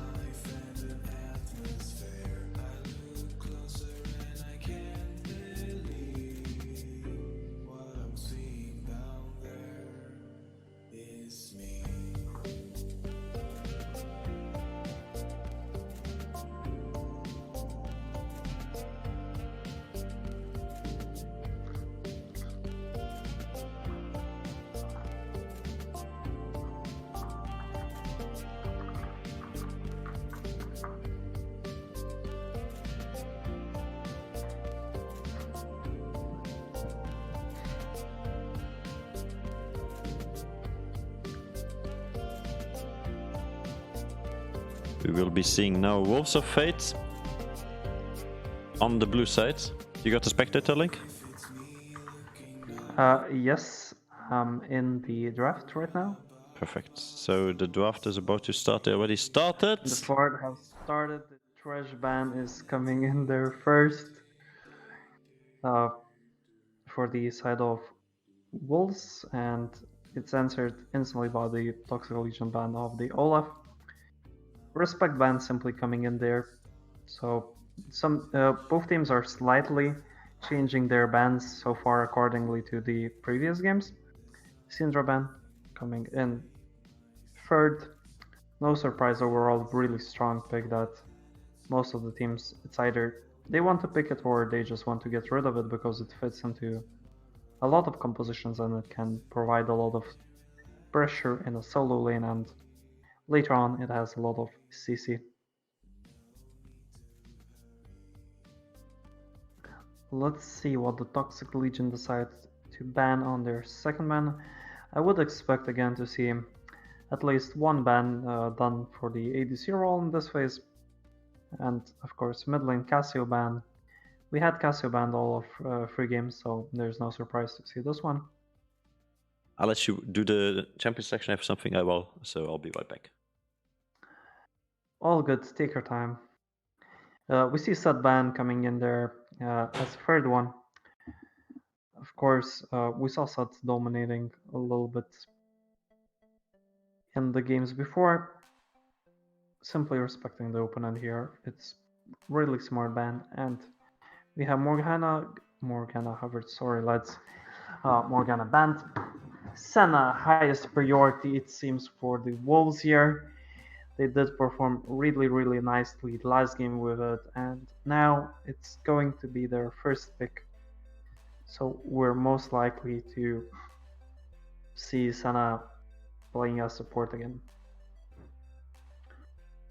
Ornn being hovered by the Toxic Legion, definitely a strong pick. In my opinion, still one of the strongest ones, but on the other hand, there's Wukong, a really interesting champion after the changes, after the remake.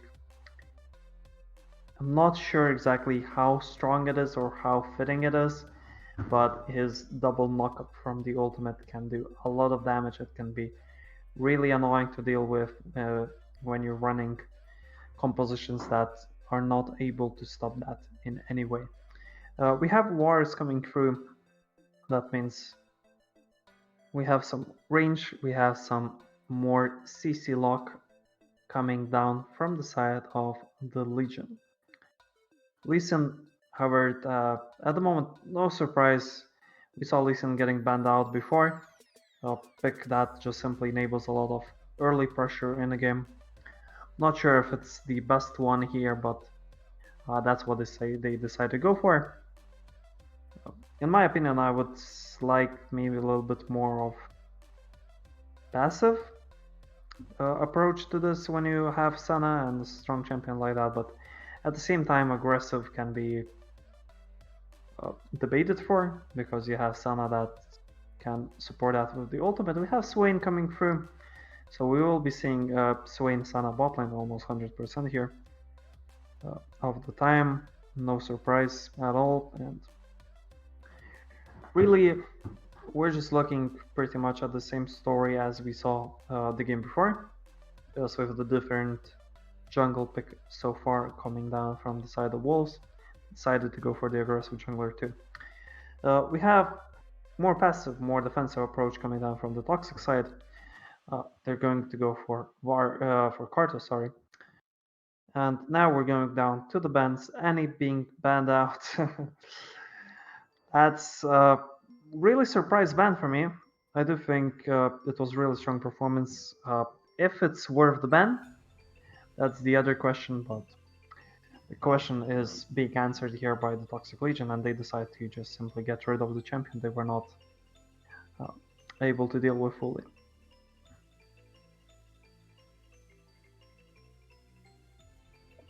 Veigar being taken off from the equation. Again, strong champion does help with the overall idea that you can just isolate certain champions for the Wukong, or you can just play defensively into Lee Sin. Garen being banned out for the Wolves. We saw it being picked into the set, but it didn't perform insanely, but it did perform to some level, and here it just decided to get rid of it.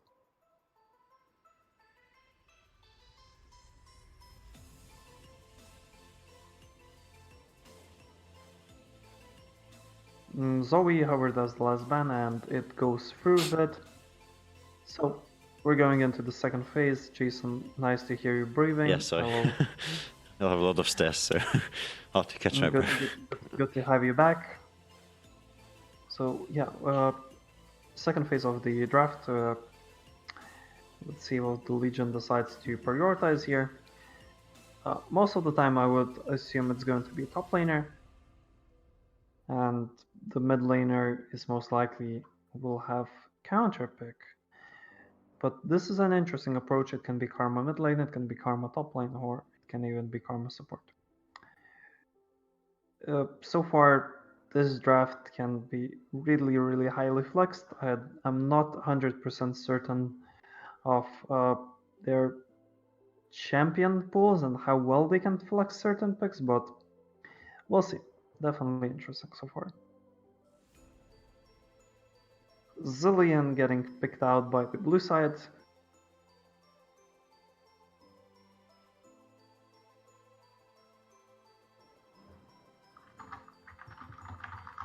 Yeah, I mean, Zilean, really an interesting pick here. It screams like survivability for Wolves of Fate. Together with Lee Sin, who will be looking to go deep in, but Wukong is actually the exciting part for me personally, seeing this draft now for the first time. Ooh, Akali. Ooh, I like this. This screaming fire from Wolves of Fate. Yes, we do have Akali, but as you said, it's a really interesting pick. I think it works well with their idea that they want to be kinda aggressive here, and they do have some support from the Senna ultimate, and overall, I kinda like this. Zilean does provide some more falling off. The question is, what does Toxic decide to go for? I think tank is what they should be looking for, because Wolves have Lee Sin and they have Akali. Those two champions will be dealing a lot of damage to all of their core that is picked at the moment. If they do decide that they want to go for some more damage, something more aggressive, ooh, it's good. It might be Ziggs. I mean, this is a really safe pick, because it's going to be wave clear. It's good against Akali. This is definitely safe pick. It's not optimal. Ooh, this is interesting. A bit more scaling, but this will mean that only Wukong is early, and then Lee Sin has pretty much the ability to do whatever you want. And Nivea. That's the safer pick. This is interesting. Okay, Fizz. Wow, okay. This just went 360 degrees from safe into hello, motherfucker. I'm gonna face you in the mid lane and I'm gonna destroy you, because Fizz into Akali is a very hard matchup for both sides. Yeah, the thing is that Fizz, like according to all of the websites, should be winning this matchup. But on the other hand, the question is, how well can Akali play? That's one thing. And the other thing is, I do not think Fizz wants to get into too many fights before level 6. Okay. And he won't be getting he won't be getting as much help from the Karthus as Akali will be getting from the Lee Sin. So that really depends on how the junglers will decide to execute their game plan, but both compositions are really interesting. I mean, the bans here really dictated how these last games have given these teams some PTSD. We see on one side the Zed ban, on the other side the Olaf and the Annie ban, as well as the Garen, so a lot of respect here from the past games. Obviously. I would have liked Ziggs pick in a way, because that would mean that they're just having full range, and if they would be able to execute it perfectly, that means they're just poking out the enemy before the fight begins. I mean, they're just winning it up. Ziggs would have been another target for Lee Sin to super hardcore dive together with Senna and Zilean ultimates, and also Akali. So Fizz is definitely one that could deny disengage, and will, as soon as these assassins go in, punish the backline of Wolf of Fate. So there's like this discrepancy in how much can you go in before leaving your backline open and exposed for the Fizz to kill and the Wukong. It really comes down to execution here again. I mean, it's the name of the game. You can pick the best champions if you want, but if you do not execute perfectly, you will be punished. What does this do? Wait, that's... What are you doing? Oh, this is Pork. I didn't know this was a thing. He can That's amazing. Okay. Yeah, I was just testing something on Steam. There's a new Oh, thing. I was thinking you just saw my link in the chat. No, do you see that on OBS? Wait, What? on stream here. If you not have the stream, you can't see, but I can like change the fading into the next scene. This is really cool. This is a new thing. Yeah, I do see the stream. It's really funny. Just found this new. Jason, Mr. Jason, check the link Which link, where, when, how? in the chat. Which chat? Twitch? Oh, in Twitch? Oh, I have not even clicked on Twitch. I hadn't seen it. Oh, I need to get open betting. Oh, thank you for reminding me. So, Yes, you're welcome. I'm always there for you. wait, do I want to open this? Yes, you do. No, I don't. What do you mean? So who are you gonna bet for? I'm definitely thinking here. I'm not a huge fan of the first pick, not gonna lie, but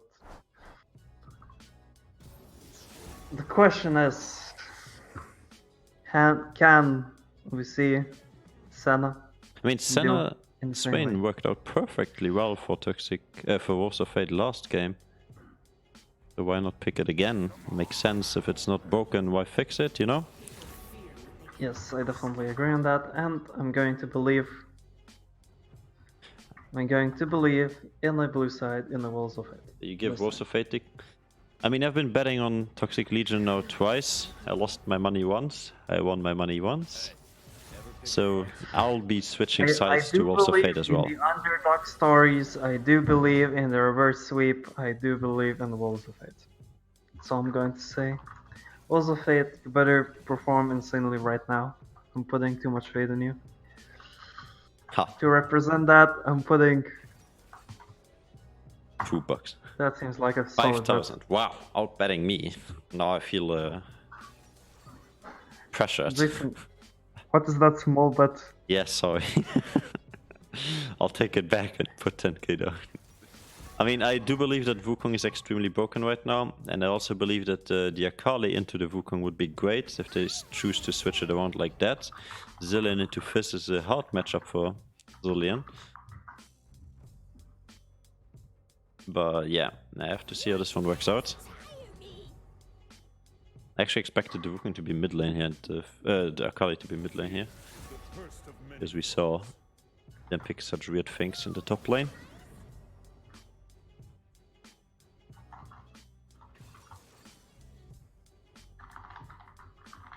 Yeah, come on, bet your points. Bet them all away. Bet against me. There we go. Now I have more chance of winning. Let's go.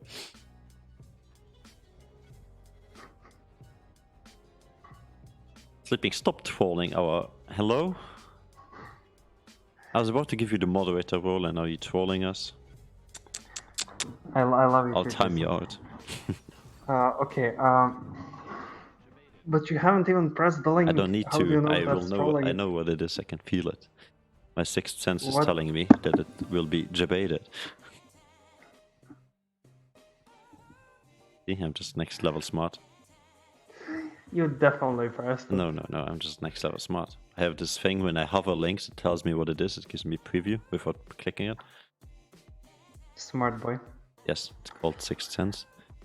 But yeah, Okay, we have less than a minute and we will be jumping into our final game. I agree. The most important game. Just to save our voices, I will be giving stream some downtime. You got 2 minutes to place your 2 minutes to place your bets, and then we'll be going into the game. So be right back with you in exactly 2 minutes.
Sherlock is actually playing Dermot in the chat, yeah, instead of casting. I agree, that's a big pork, but I agree Sherlock has been doing beautifully great performance on that Swain last game. So let's see if he can pull it off once again. Also, welcome to the chat, Mr. Dermot. Lovely to see you here. I was thinking about an idea. Maybe you can answer me this. I believe we should make it more attractive for moderators, for our casters and other staff members. So if you have a staff or manager role in our Discord, I believe it would only make sense to make you moderator on our Twitch and other social media that we stream on, like Mixer and YouTube. What do you think of that, Mr. Dermot? Oh, my food is here. I'll be back. Okay, we have 1 minute Hope- till the game starts. I hope this will work. Can you just turn on the loading screen? Oh yeah, you can't. I can soon. It's fine. It's 1 minute. I think we can drag it on, right? Yeah, I mean, they still have to load on and stuff, so I'll make it fast. It's all good. Take your time. So yeah, guys, extremely nice that Jason just left me. Jokes aside, it's all good.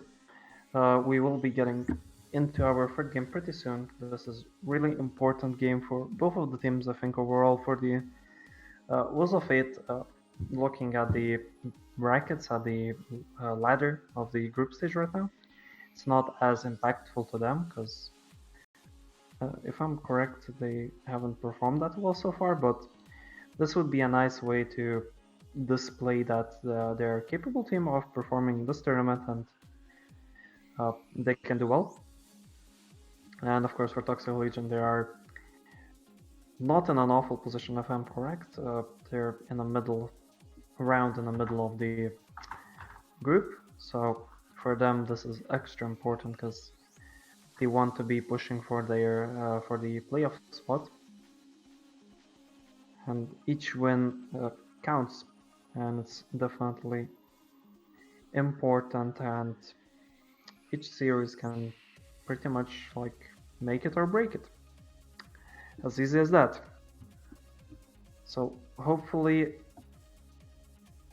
Jason will be back pretty soon, and we will be able to get the view of the game. So far we're not even in it, so there's nothing to worry about at There we the go. moment. I am back. Good to know that Mr. Jason is back. We're not even yet in the game, See. and he's fast. I have to go Boy. in 2 minutes again. It was not my food, it was somebody else at the door. Jesus. But yeah. Just what? Okay, just Oh, loading into the game. Okay. Perfect. yeah, we're just in the game right now, so if you will have to leave, it's not Fine. a problem. I will be able to manage it somehow. Actually, have we talked about the runes already? No, I haven't talked about the runes because no one is able to see them. Well, now they can. They load into the rift. There we see blue team loading in first, then the red team. As always, League of Legends Rift has not changed. Now, yeah, Fleetfoot in the top lane really stand on Akali, especially in that matchup. It's going to be tough for her. But again, the Wukong is also punishable. Actually, 5-man stack from both teams. This will be interesting. Let's leave the wounds for later. We might be seeing some shenanigans. Wolf of Fate, 5-man stack in this bush have not been spotted. 5-man stack by Toxic Legion as well have not been spotted either. And we will be seeing a team fight. Sherlock already going down instantly here, and as well as Lessandro getting ignited. Well, That will be oh my second God. kill. Oh my god, and how to throw the 2 kills game. already going to the fizz, and that's an awful start to the game. 1000 difference before we even get the minions That's so sad. spawned. Definitely not too good for my 5000 points, but it's fine. The question is, how will the blue team deal with the fizz that just gets the Dark Seal for free right now? It has a Corrupting Potion and Dark Seal too, so We have really aggressive champion in the mid lane, which has really strong advantage and also summoner advantage too. Sorry, not summoner advantage, but disadvantage because he has his Ignite down. Karthus started his blue buff, Lee Sin starting his blue too, so we will most likely see a divided mirror idea. Do see Zilean in the mid lane and Akali in the top lane, so Akali is going into the Wukong here. The question probably that matters most to us is how the bot lane will play out. If we will be able to see a good performance coming down from the blue side of the Wolves, it might be interesting. We might have ourselves a good fight. If not, I do think that overall poke coming down from the red side of the Legion is insanely strong and that might just overtake the game.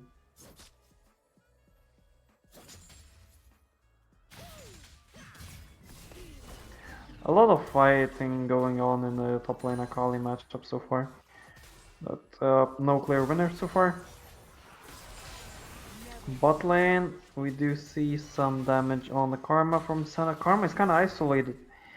I think she just killed herself. It's a really bad position for the Karma. Karma is completely isolated. Lee Sin is there. The question, who will they give the kill to? It looks like it's going to be Senna there. Senna takes down the kill onto Karma. And we have one kill already taking back for the blue side. It's definitely important one. Wukong decides to teleport back into the top lane. Now he has the item advantage in the fight, and Akali just sitting there hugging the tower for now. So that's not as big as it might seem, but she has a caster minion extra, so the wave should be technically pushing into the Wukong unless he decides to break down the freeze. So Akali is definitely not in a really nice position, but luckily for her there's no extra pressure coming down from the Karthus and there's no chance for him to pull a gank on the top lane at the moment. So she will be getting that nice reset without too many things to worry about.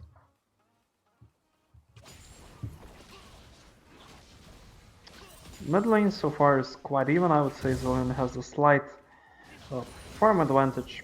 Bot lane is also even, just this time to the small advantages in the red side favored to the Wars. Actually, he has 7 CS advantage, which is not bad already when you think about it. We have Lee Sin on the golems, and the question is, how will the Wolf side play this through? They know that the ward is there, but they have their control ward placed, so they might not be aware of the Lee Sin. It's really unlikely the Lee Sin should be able to get a gang through. Karma is completely locked in there. Now's the question, how many kills will they get? Karma is going to go down, but Varus is able to take the kill onto the Senna before he goes down himself. It's a 2-for-1. Probably the best they could have got out of that bad situation. Really pretty nicely played from the blue side here, but slight misplay in the execution part, which does cost them 1 kill. So what did I miss? So we got a lot of action in the bot lane. The Senna has 2 kills. Nice. Right now it was pretty nice, yeah, and 1 kill is on Lee Sin. Currently the blue side is pretty much just trying to play through the bot lane all the time. And I do think this is the right option, as I said. The main idea why I did choose blue side was because of the Senna pick and how strong it can be. And it really seems that it's their priority, because they had 1 kill that was 100% for them, and they just simply decided to give it to Senna. We have an action in the top lane, ultimate coming down from Wukong. He won't be able to reactivate it for the second time. Akali is under the tower, she should be able to get back. But she does decide to stay for now. She has Lee Sin around, so probably the idea is try and bait Wukong into some aggressiveness and to try to dive her. Right now, I'm not 100% certain what's the idea. She just clears the wave and looks to back off. We have Fizz misses ultimate completely. Ooh, that bomb actually could have ended the Fizz's life, but luckily for him, Zilean does miss it. And he will be able to survive here. I mean, both winning conditions have been enabled, right? If you leave out Akali and Wukong of this equation, Lee Sin, who needs early aggressiveness to stay ahead, got a kill and assist. Senna got a kill, got 2 kills, but also Fizz got 2 kills, so both teams have a winning condition right now. And Lee Sin slightly forced Q, I would say, in that position because Karma had no way to go there, and of course, if she does have flash, if he had his Q not thrown there, I think it would have been a kill. He could have also flash, wall jump, kick. He has a Yeah, quick of ward and a course. flash and ult. I'm pretty sure he just got his level 6, if I'm correct. No, he had I it in might be the wrong. gank. Oh, he had it. Okay. But overall, you just don't want to use your Q there because there was no need for that. Really nice stun onto Fizz. He doesn't have his E, no way to dodge, and an easy Q straight up into his face. That means kill going down to Lee Sin. Akali still fighting against Wukong. Wow, this one is going deep. Wukong has no ultimate, it's going down in a few seconds. Can Akali get the kill? This was a late flash. He's getting the time for the ultimate.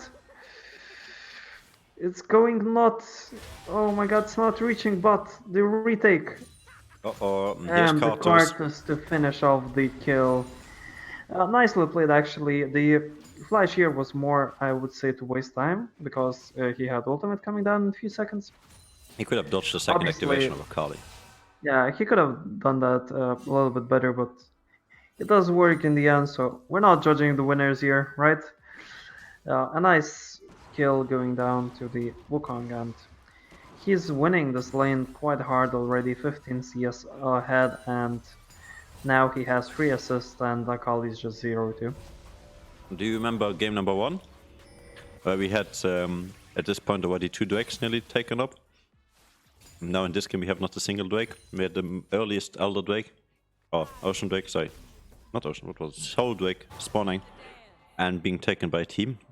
And now we don't even have a single Drake, so no neutral objectives at all in focus. It's all about kills, getting Yeah, ahead. which is quite interesting when the first dragon is Infernal.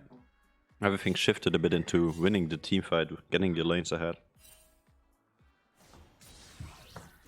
Yeah, I think both teams are trying to be extra proactive on the map, as you said, and it is kind of true that both teams won the game because of the proactivity. Lee Sin is ganking bot lane for the 6th time in a row, and skill probably will be left to Senna. That was a really, oh my god, that was a really early Q by Lee Sin again. And many using Yeah, double. I'm not sure the Summoners. heal was needed there, but doesn't matter now. It's the fight on mid lane. Zilean just run away. Yes, he will be able to proc down his revive. He survives, Wow. and I think Karma is dead here. Yes, she is dead. Again, really nice CC lock coming down from the combination in the bot lane. This will But also again, stop the attempt onto the Drake. A nice flash forward by Sherlock, making sure. Arthas. That's really aggressive, but I think it's too aggressive. We have Fizz coming down. Might be okay. Gets redemption killer in the end, so Karthus for gets one. the kill. So yes, 2 for 1.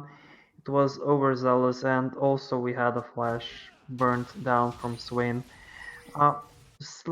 Just slightly too aggressive. I don't think that was needed, and I mean, they had a free that Drake does if they don't cost go them for a that lot. play. So, end up losing 2 people. Oh my god, Zilean hurts.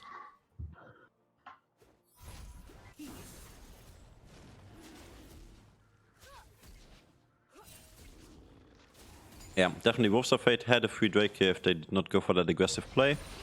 Choose to do so, will be ending up dead with 2 members on their side. I think overall, Karthus was already leaving, so you just pressure him out there, but you don't fully go on him. The idea was there, but I think it was more of a problem that they disrespected the damage from the Karthus, and it turned out back on them. Lee Sin, 6th gank in a row. This time is not going to be successful because it was he tried to execute through the lane. It's not going to work, and he's going probably to his top side right now. No, he's going into the dragon pit. Yeah, sneaky He's Drake. trying to I mean, he got sneak the spotted dragon. on the ward, but they don't know Did if he's. he? Yeah, he got spotted walking over there. They don't know if he's on it. Yeah, but the Karthus is going to the river. He should be able to spot it. No, it's too late. Lee Sin gets the dragon and he just kicks the Karthus away. That's a really nice play. Really smart, good, sneaky execution coming down from the Sedrain here. I mean, again, looking at gold, Karthus is double in minions, and so is top lane. He has like 30 minion advantage. Also in the bot lane, Varus is really ahead in CS. So Yeah, Varus is insanely ahead. That's the lane that hurts them the most, I would say. yeah. And the only reason why it's not really one-sided is because they're getting a lot of kills in the bot lane.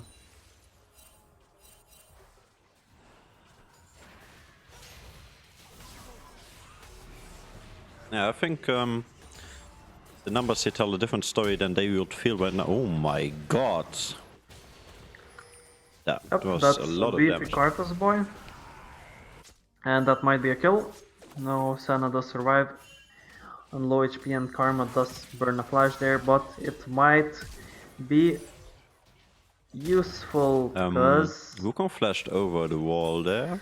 Interesting. Yeah, definitely interesting trying to predict something, the prediction fails, and then he uses Blast Cone, and Akali just simply dashes away over the wall.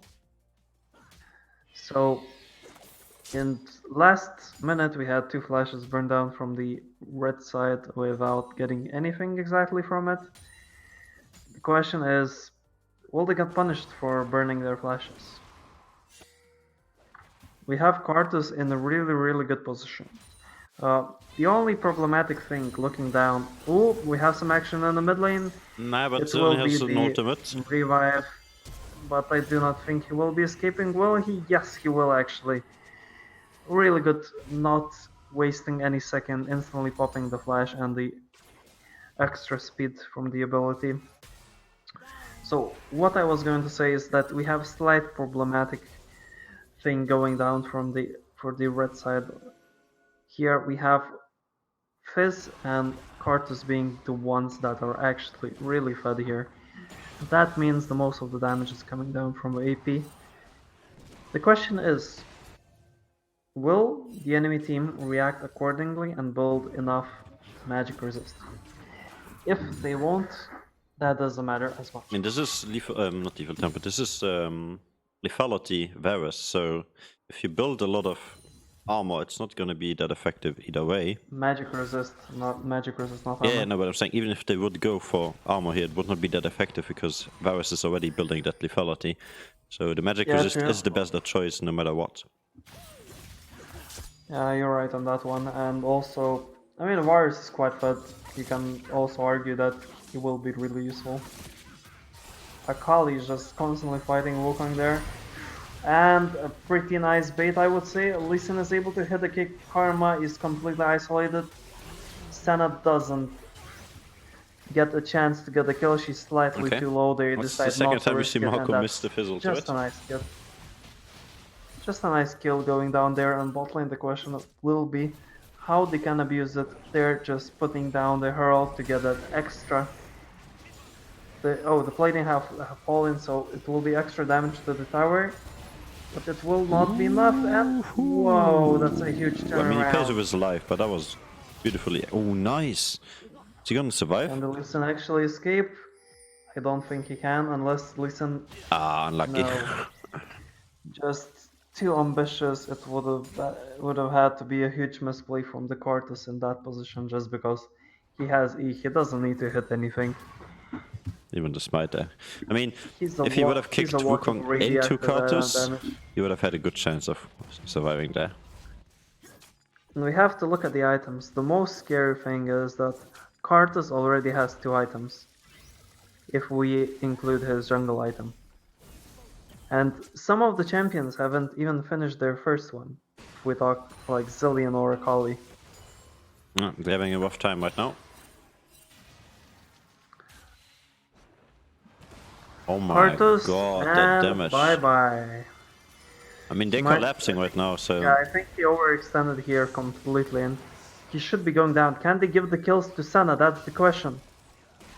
Yes, they're trying to do that. Yes, But the she kills will going down die. to Senna. She gets hit by 1 Q here. Okay, no, she's so... I don't know why... That's Oh, that's a pink really, ward. Okay, really there's a pink huge. ward, so they didn't see where Senna was going. But if he hits 1 Q... 550 extra gold coming down plus the kill, so we're literally talking about 1000 gold coming down to Senna just for getting 1 kill. That's insanely huge. They are putting everything in one basket of their winning condition Senna at this point.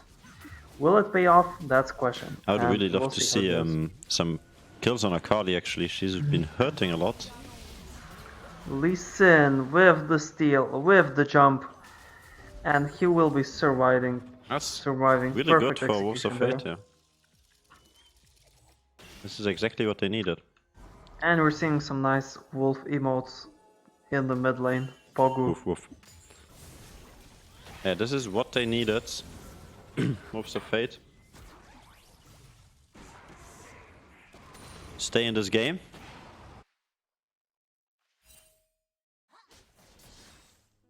Fizz is getting a little bit deeper. Yes, he has his E, so that's an easy escape.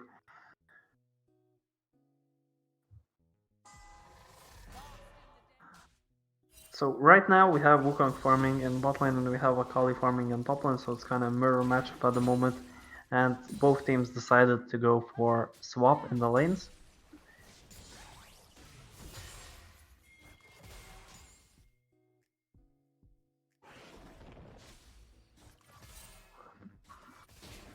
Karthus is also close to top side, so we might be looking for something onto Akali. But she will be just walking out of there and recalling at the moment. So we won't be seeing any action this minute. Yeah. What happened to the first Herald, do you know? The first Herald was taken by the Lee Sin. Oh, yeah, it was only one Herald. Oh, only one Herald, I'm that's why correct. I'm a bit confused to why they lost bot lane tower. If there was only one Herald in favor of Wolves of Fate, they would definitely gotten the tower from that. But hey, not judging. Not judging, but judging. Just questioning. Oh yeah, Zilean is one of these champions. He doesn't need a lot. He's always gonna do a lot of damage, no matter what, because of his Q doing so much damage and scaling so well with AP, and of course his ultimate being really, really useful, especially in the later stages of the game, and giving his teammates general XP. So yeah, as we saw there, making sure that Senna's not falling too far behind in the ADC matchup, making her level 10. I remember the good old Zilean where you got passive XP to all of your team and you just had an XP advantage in every lane just by having the champion on your team. Really broken. Yeah, but I mean, a lot of champions been changed. Interestingly, like I still remember like some really broken stuff, which would was broken would include AP mastery of his Q. Yeah. I mean, the old Maokai, for example, was unkillable. Yep, there were some really few interesting champions. I think if I had to think of most broken champion, it would have been LeBlanc.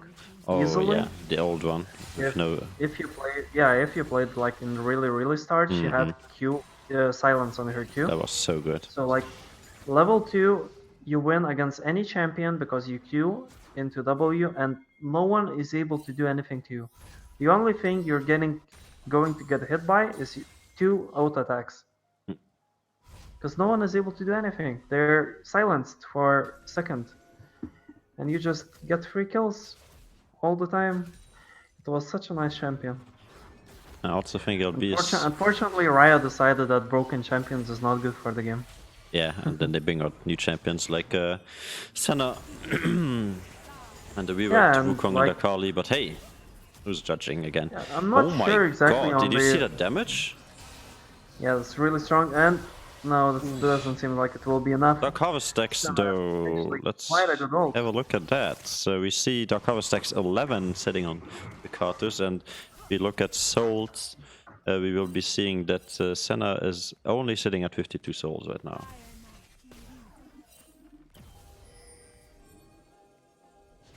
Yeah, 52 souls is not completely bad, It's not too good either. but it's not as good. Okay, Lee Sin is being able to get away. They will be losing the Raptors camp, unfortunately, there to Karthus, so he's even more extending his lead here. Can't the Akali get anything onto Wukong? She seems that she wants to fight him, but it's still highly questionable if she would actually come out of top. Both champions are quite equal in farm, and Wukong has extra from the tower being taken off, and of course from the assists.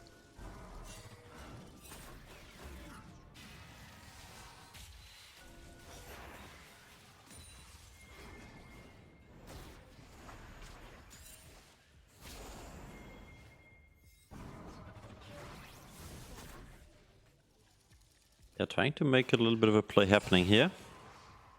Just huddling around. They know that this Drake is important because it could lead to... Yeah, they're not in any range, and this is just Lee Sin. dodging the Fizz ultimate, so they will lose the Yeah, Drake, that's- but they will stay alive. No, Lee Sin is dead. Wars shoots him down, and it should be complete disaster here for the Wolves. They're just getting completely shattered here. So that was 1 for 4 kills. I mean, Karthus dying is not always that bad because it gives him back full mana and cooldown on his Q, as well as being able to do damage while he's dead before he's gonna go into the respawn. Yeah, the thing we've been talking about, the poke damage from the red side, that they have huge advantage of poke. It just shows here perfectly. Lee Sin getting slightly too close without his team fully deciding to go in insta that second, and he gets completely shattered. Also, Wukong, his attack speed is still on his E, correct? Yeah, they didn't change that, I believe. So you saw that Wukong's attack speed with 1 attack speed item, Blade of the King, is insane. He's going to complete the Trinity soon, so he will be stacking that Conqueror in just a few seconds in the team fight. And with his passive working, that he gets more armor and magic resist. The more enemy champions are around, the easier it will be for him to stay alive.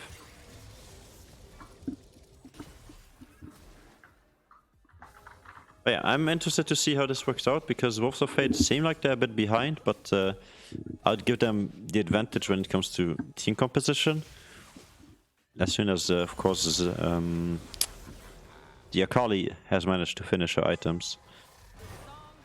To be real with you, I like red side composition a little bit more, but not the biggest fan of the Fizz, as I said. But here it seems to work out. Wukong going on to Akali, and it's just one-sided fight.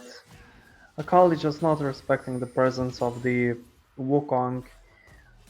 She has 1.5 items, Wukong already has 2 items fully completed, and he has Mercs, which also helps against Akali.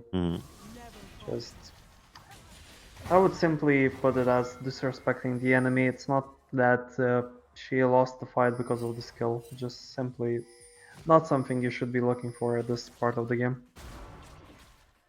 And we have insane gold advantage right now for the red side.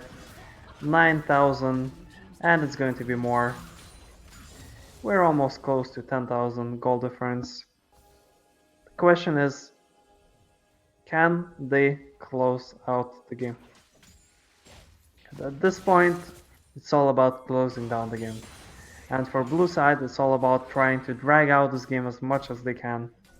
And even dragging this game out is not perfect because the enemy has Karthus, they have Warriors, they have a lot of really strong Late game champions. Fizz is also really scary, with that Twixter being on constant 3 seconds cooldown, 4 seconds cooldown if you have full CDR.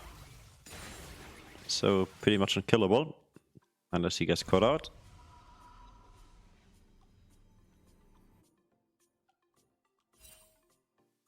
Really curious to how Lee Sin is gonna opt now with his item build. We already see him here opting at the Black Cleaver. I'm rather curious if he decides to go full tank now. He completely gives up the lead he had because they are behind. Yeah, the Fizz seems to be going for the death cap slowly. He purchased Needlessly Large Rod. No anti-healing so far from him, even though they got an Ocean Drake on the enemy side and the Senna as well as an Akali. And the Swain. Ooh, Yeah, he's cheeky going Baron. for flat EP, just trying to completely burst down anyone.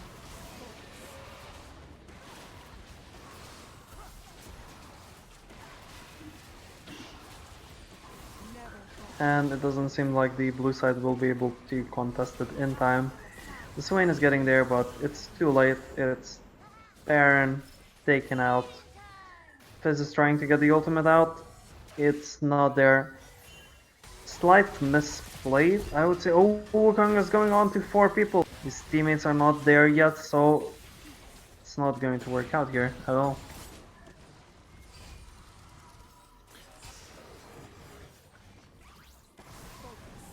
Slight misplay there that Karma wasn't able to use her speed before. I can't even talk as Karthus is getting caught up by the Swain.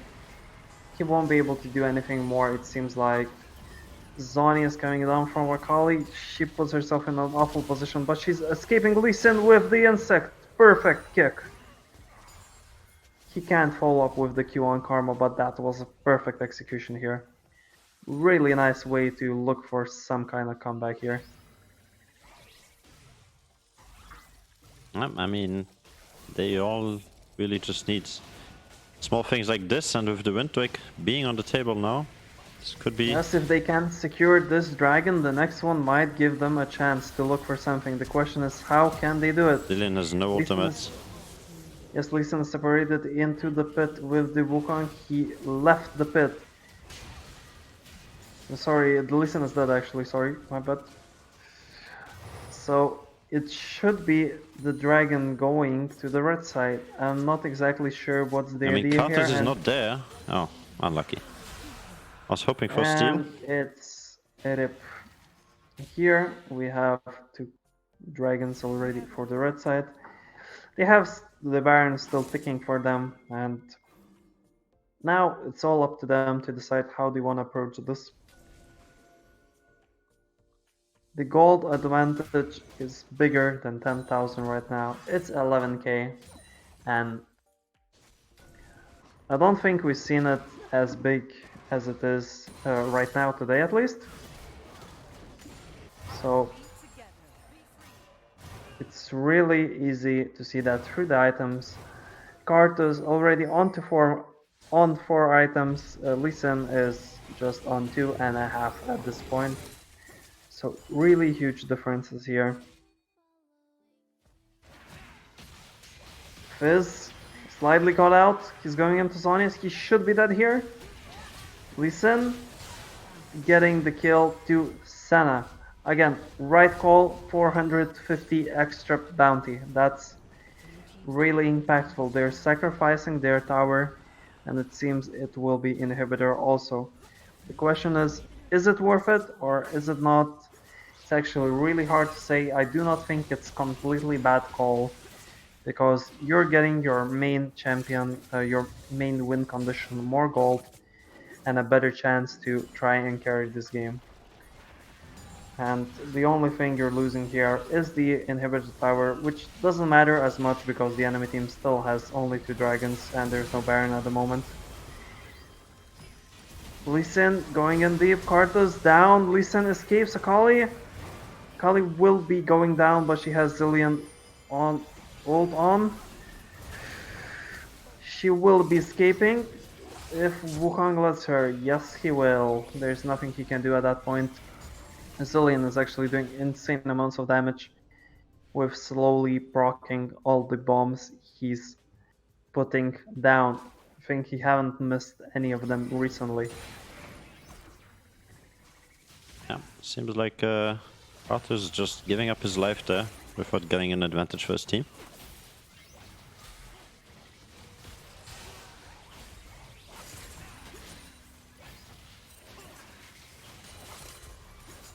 Pretty sure that the open hand inhibitor is not even that bad of a thing for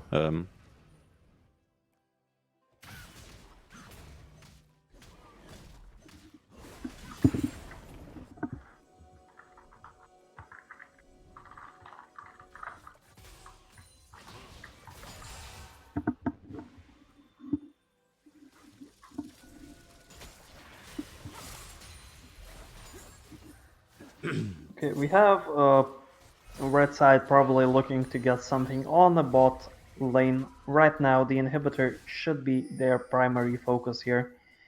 They're slowly pushing forwards through the jungle, just securing all the vision that is needed to enable this play. Dragon is not yet coming on anytime soon, so same goes for the Baron is kind of ticking, the timer is kind of close, so it's all up to them how they decide to play this tree. There's a possibility that they want to play through top lane right now because that enables easier rotation to the Baron here, or it might be even a case with which we're seeing right here right now. They know that they have full vision control and they can just play it like fully defensively, fully passively, just wait it through, wait for the enemy to make the final mistake and try to end off the game. yeah, they're just looking for this opportunity, and maybe they found it with an Akali being extremely out of position here. Kali should be going down here. I don't see any way for her to escape, and she will do the Karma. The Wukong is getting slowed down. A little bit of speed up from the Karma, doesn't matter here. I do not think it's their intention to look for this inhibitor here because of the Zilean and Sana. They won't be able to just simply break it, so they slowly start to look for the Baron here. Yeah.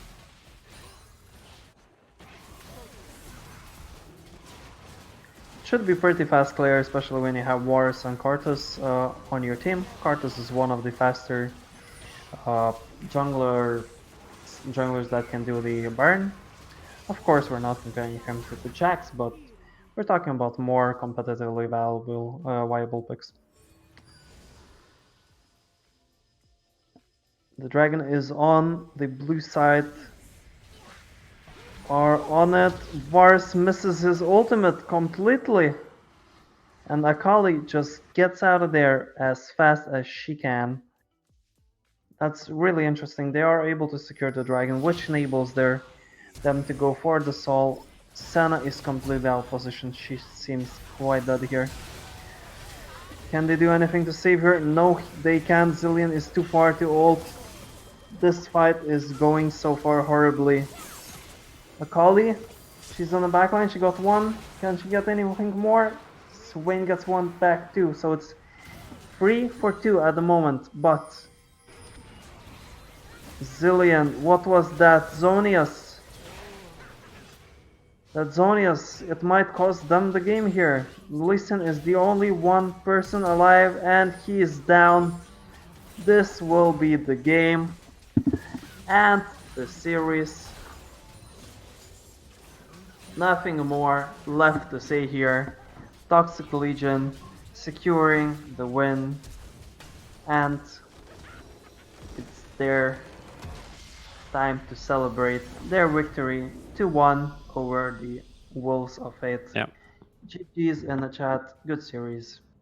I mean, 25-minute game was definitely more than we expected after we saw it being this one-sided in the beginning, but then Wolves of Fate dropped kind of their pace. Toxic Legion came back, and yeah, GG for Toxic Legion here, making this one a 2-1 in their favor.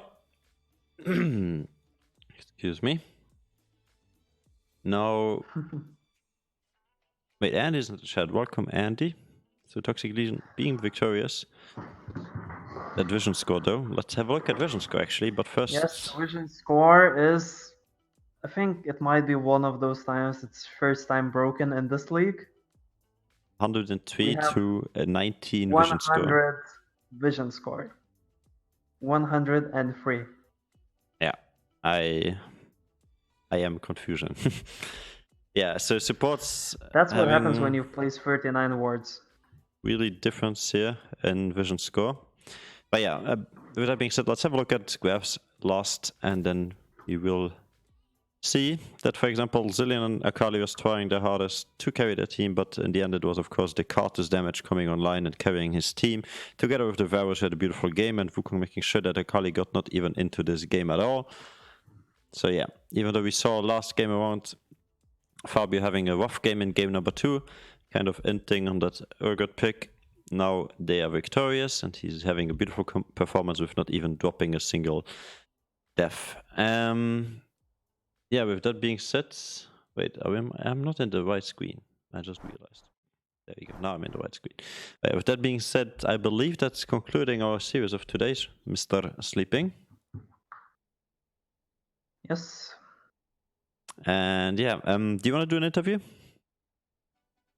Do you have any specific question that you need to be answered? No, I think everything was pretty clear and pretty interesting, but like, I think it would be nice to get someone in here. Well, who do you want to talk to?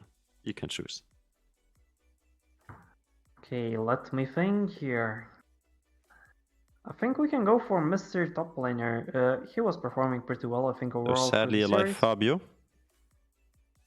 If you we would like to have you in here to question you, get your experience displayed to us and to everyone watching. Yeah. If you want to be interviewed, please join the waiting channel.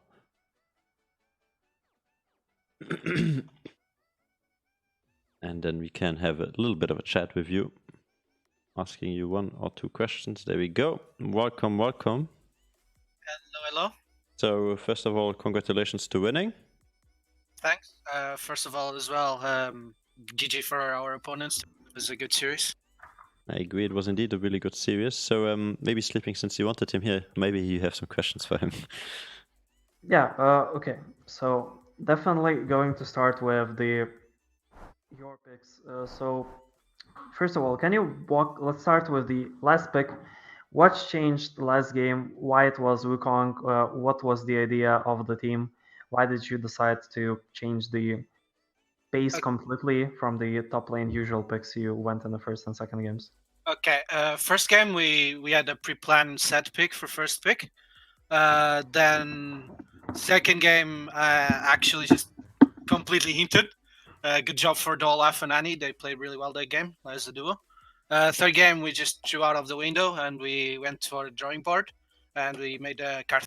Our comp was all around Karthus, to be honest. I just pick Wukong because he's just really OP, even after nerf.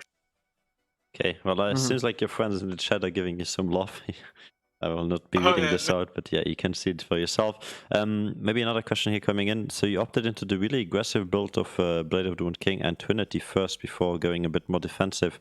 Were you that confident that as soon as you got a small lead, you will be able to keep it up and also not fall back behind? Because Lee Sin looked rather scary in the first minutes of that game. Oh yeah, Lee Sin was actually really good. I remember a kick he did bot lane was actually insane. It was just unlucky. We have Karthus anyway. Yeah. No, not really. I just went like the standard build. I could have went to Black Cleaver, but we only had like one 80 damage as Varus was playing Lethality Varus, Poke Varus, so Black Cleaver wasn't worth it. So I just chose to go Trinity first for me. Then Visage is just a stable too. Then I was about to build Death Dance and Wukong is immortal. Yeah, well, we got a main top laner asking me a question here in private. He sent me a DM saying he has a question about, you building Blade of the Ruined King instead of Hydra if there's no enemy no enemy tanks in the team. So what is your reasoning behind this? Maybe just to clear it up for him. I just wanted to have the more damage more instant damage into the Akali lane and the 1v1 because it's a really skillful matchup. Mhm. Akali is a really good champion, IMO as well, and I respect my opponent too. So I just went the stable Blade of Ruined Kings at the Vidra. Also, I was a bit afraid of the gank, the camp I got the previous game, so I didn't want to fast push. Okay. It's Mhm. just So okay, what happened in your eyes? What was wrong in the second game? What was the main issue that made it go into the free game series? I just got fucked in.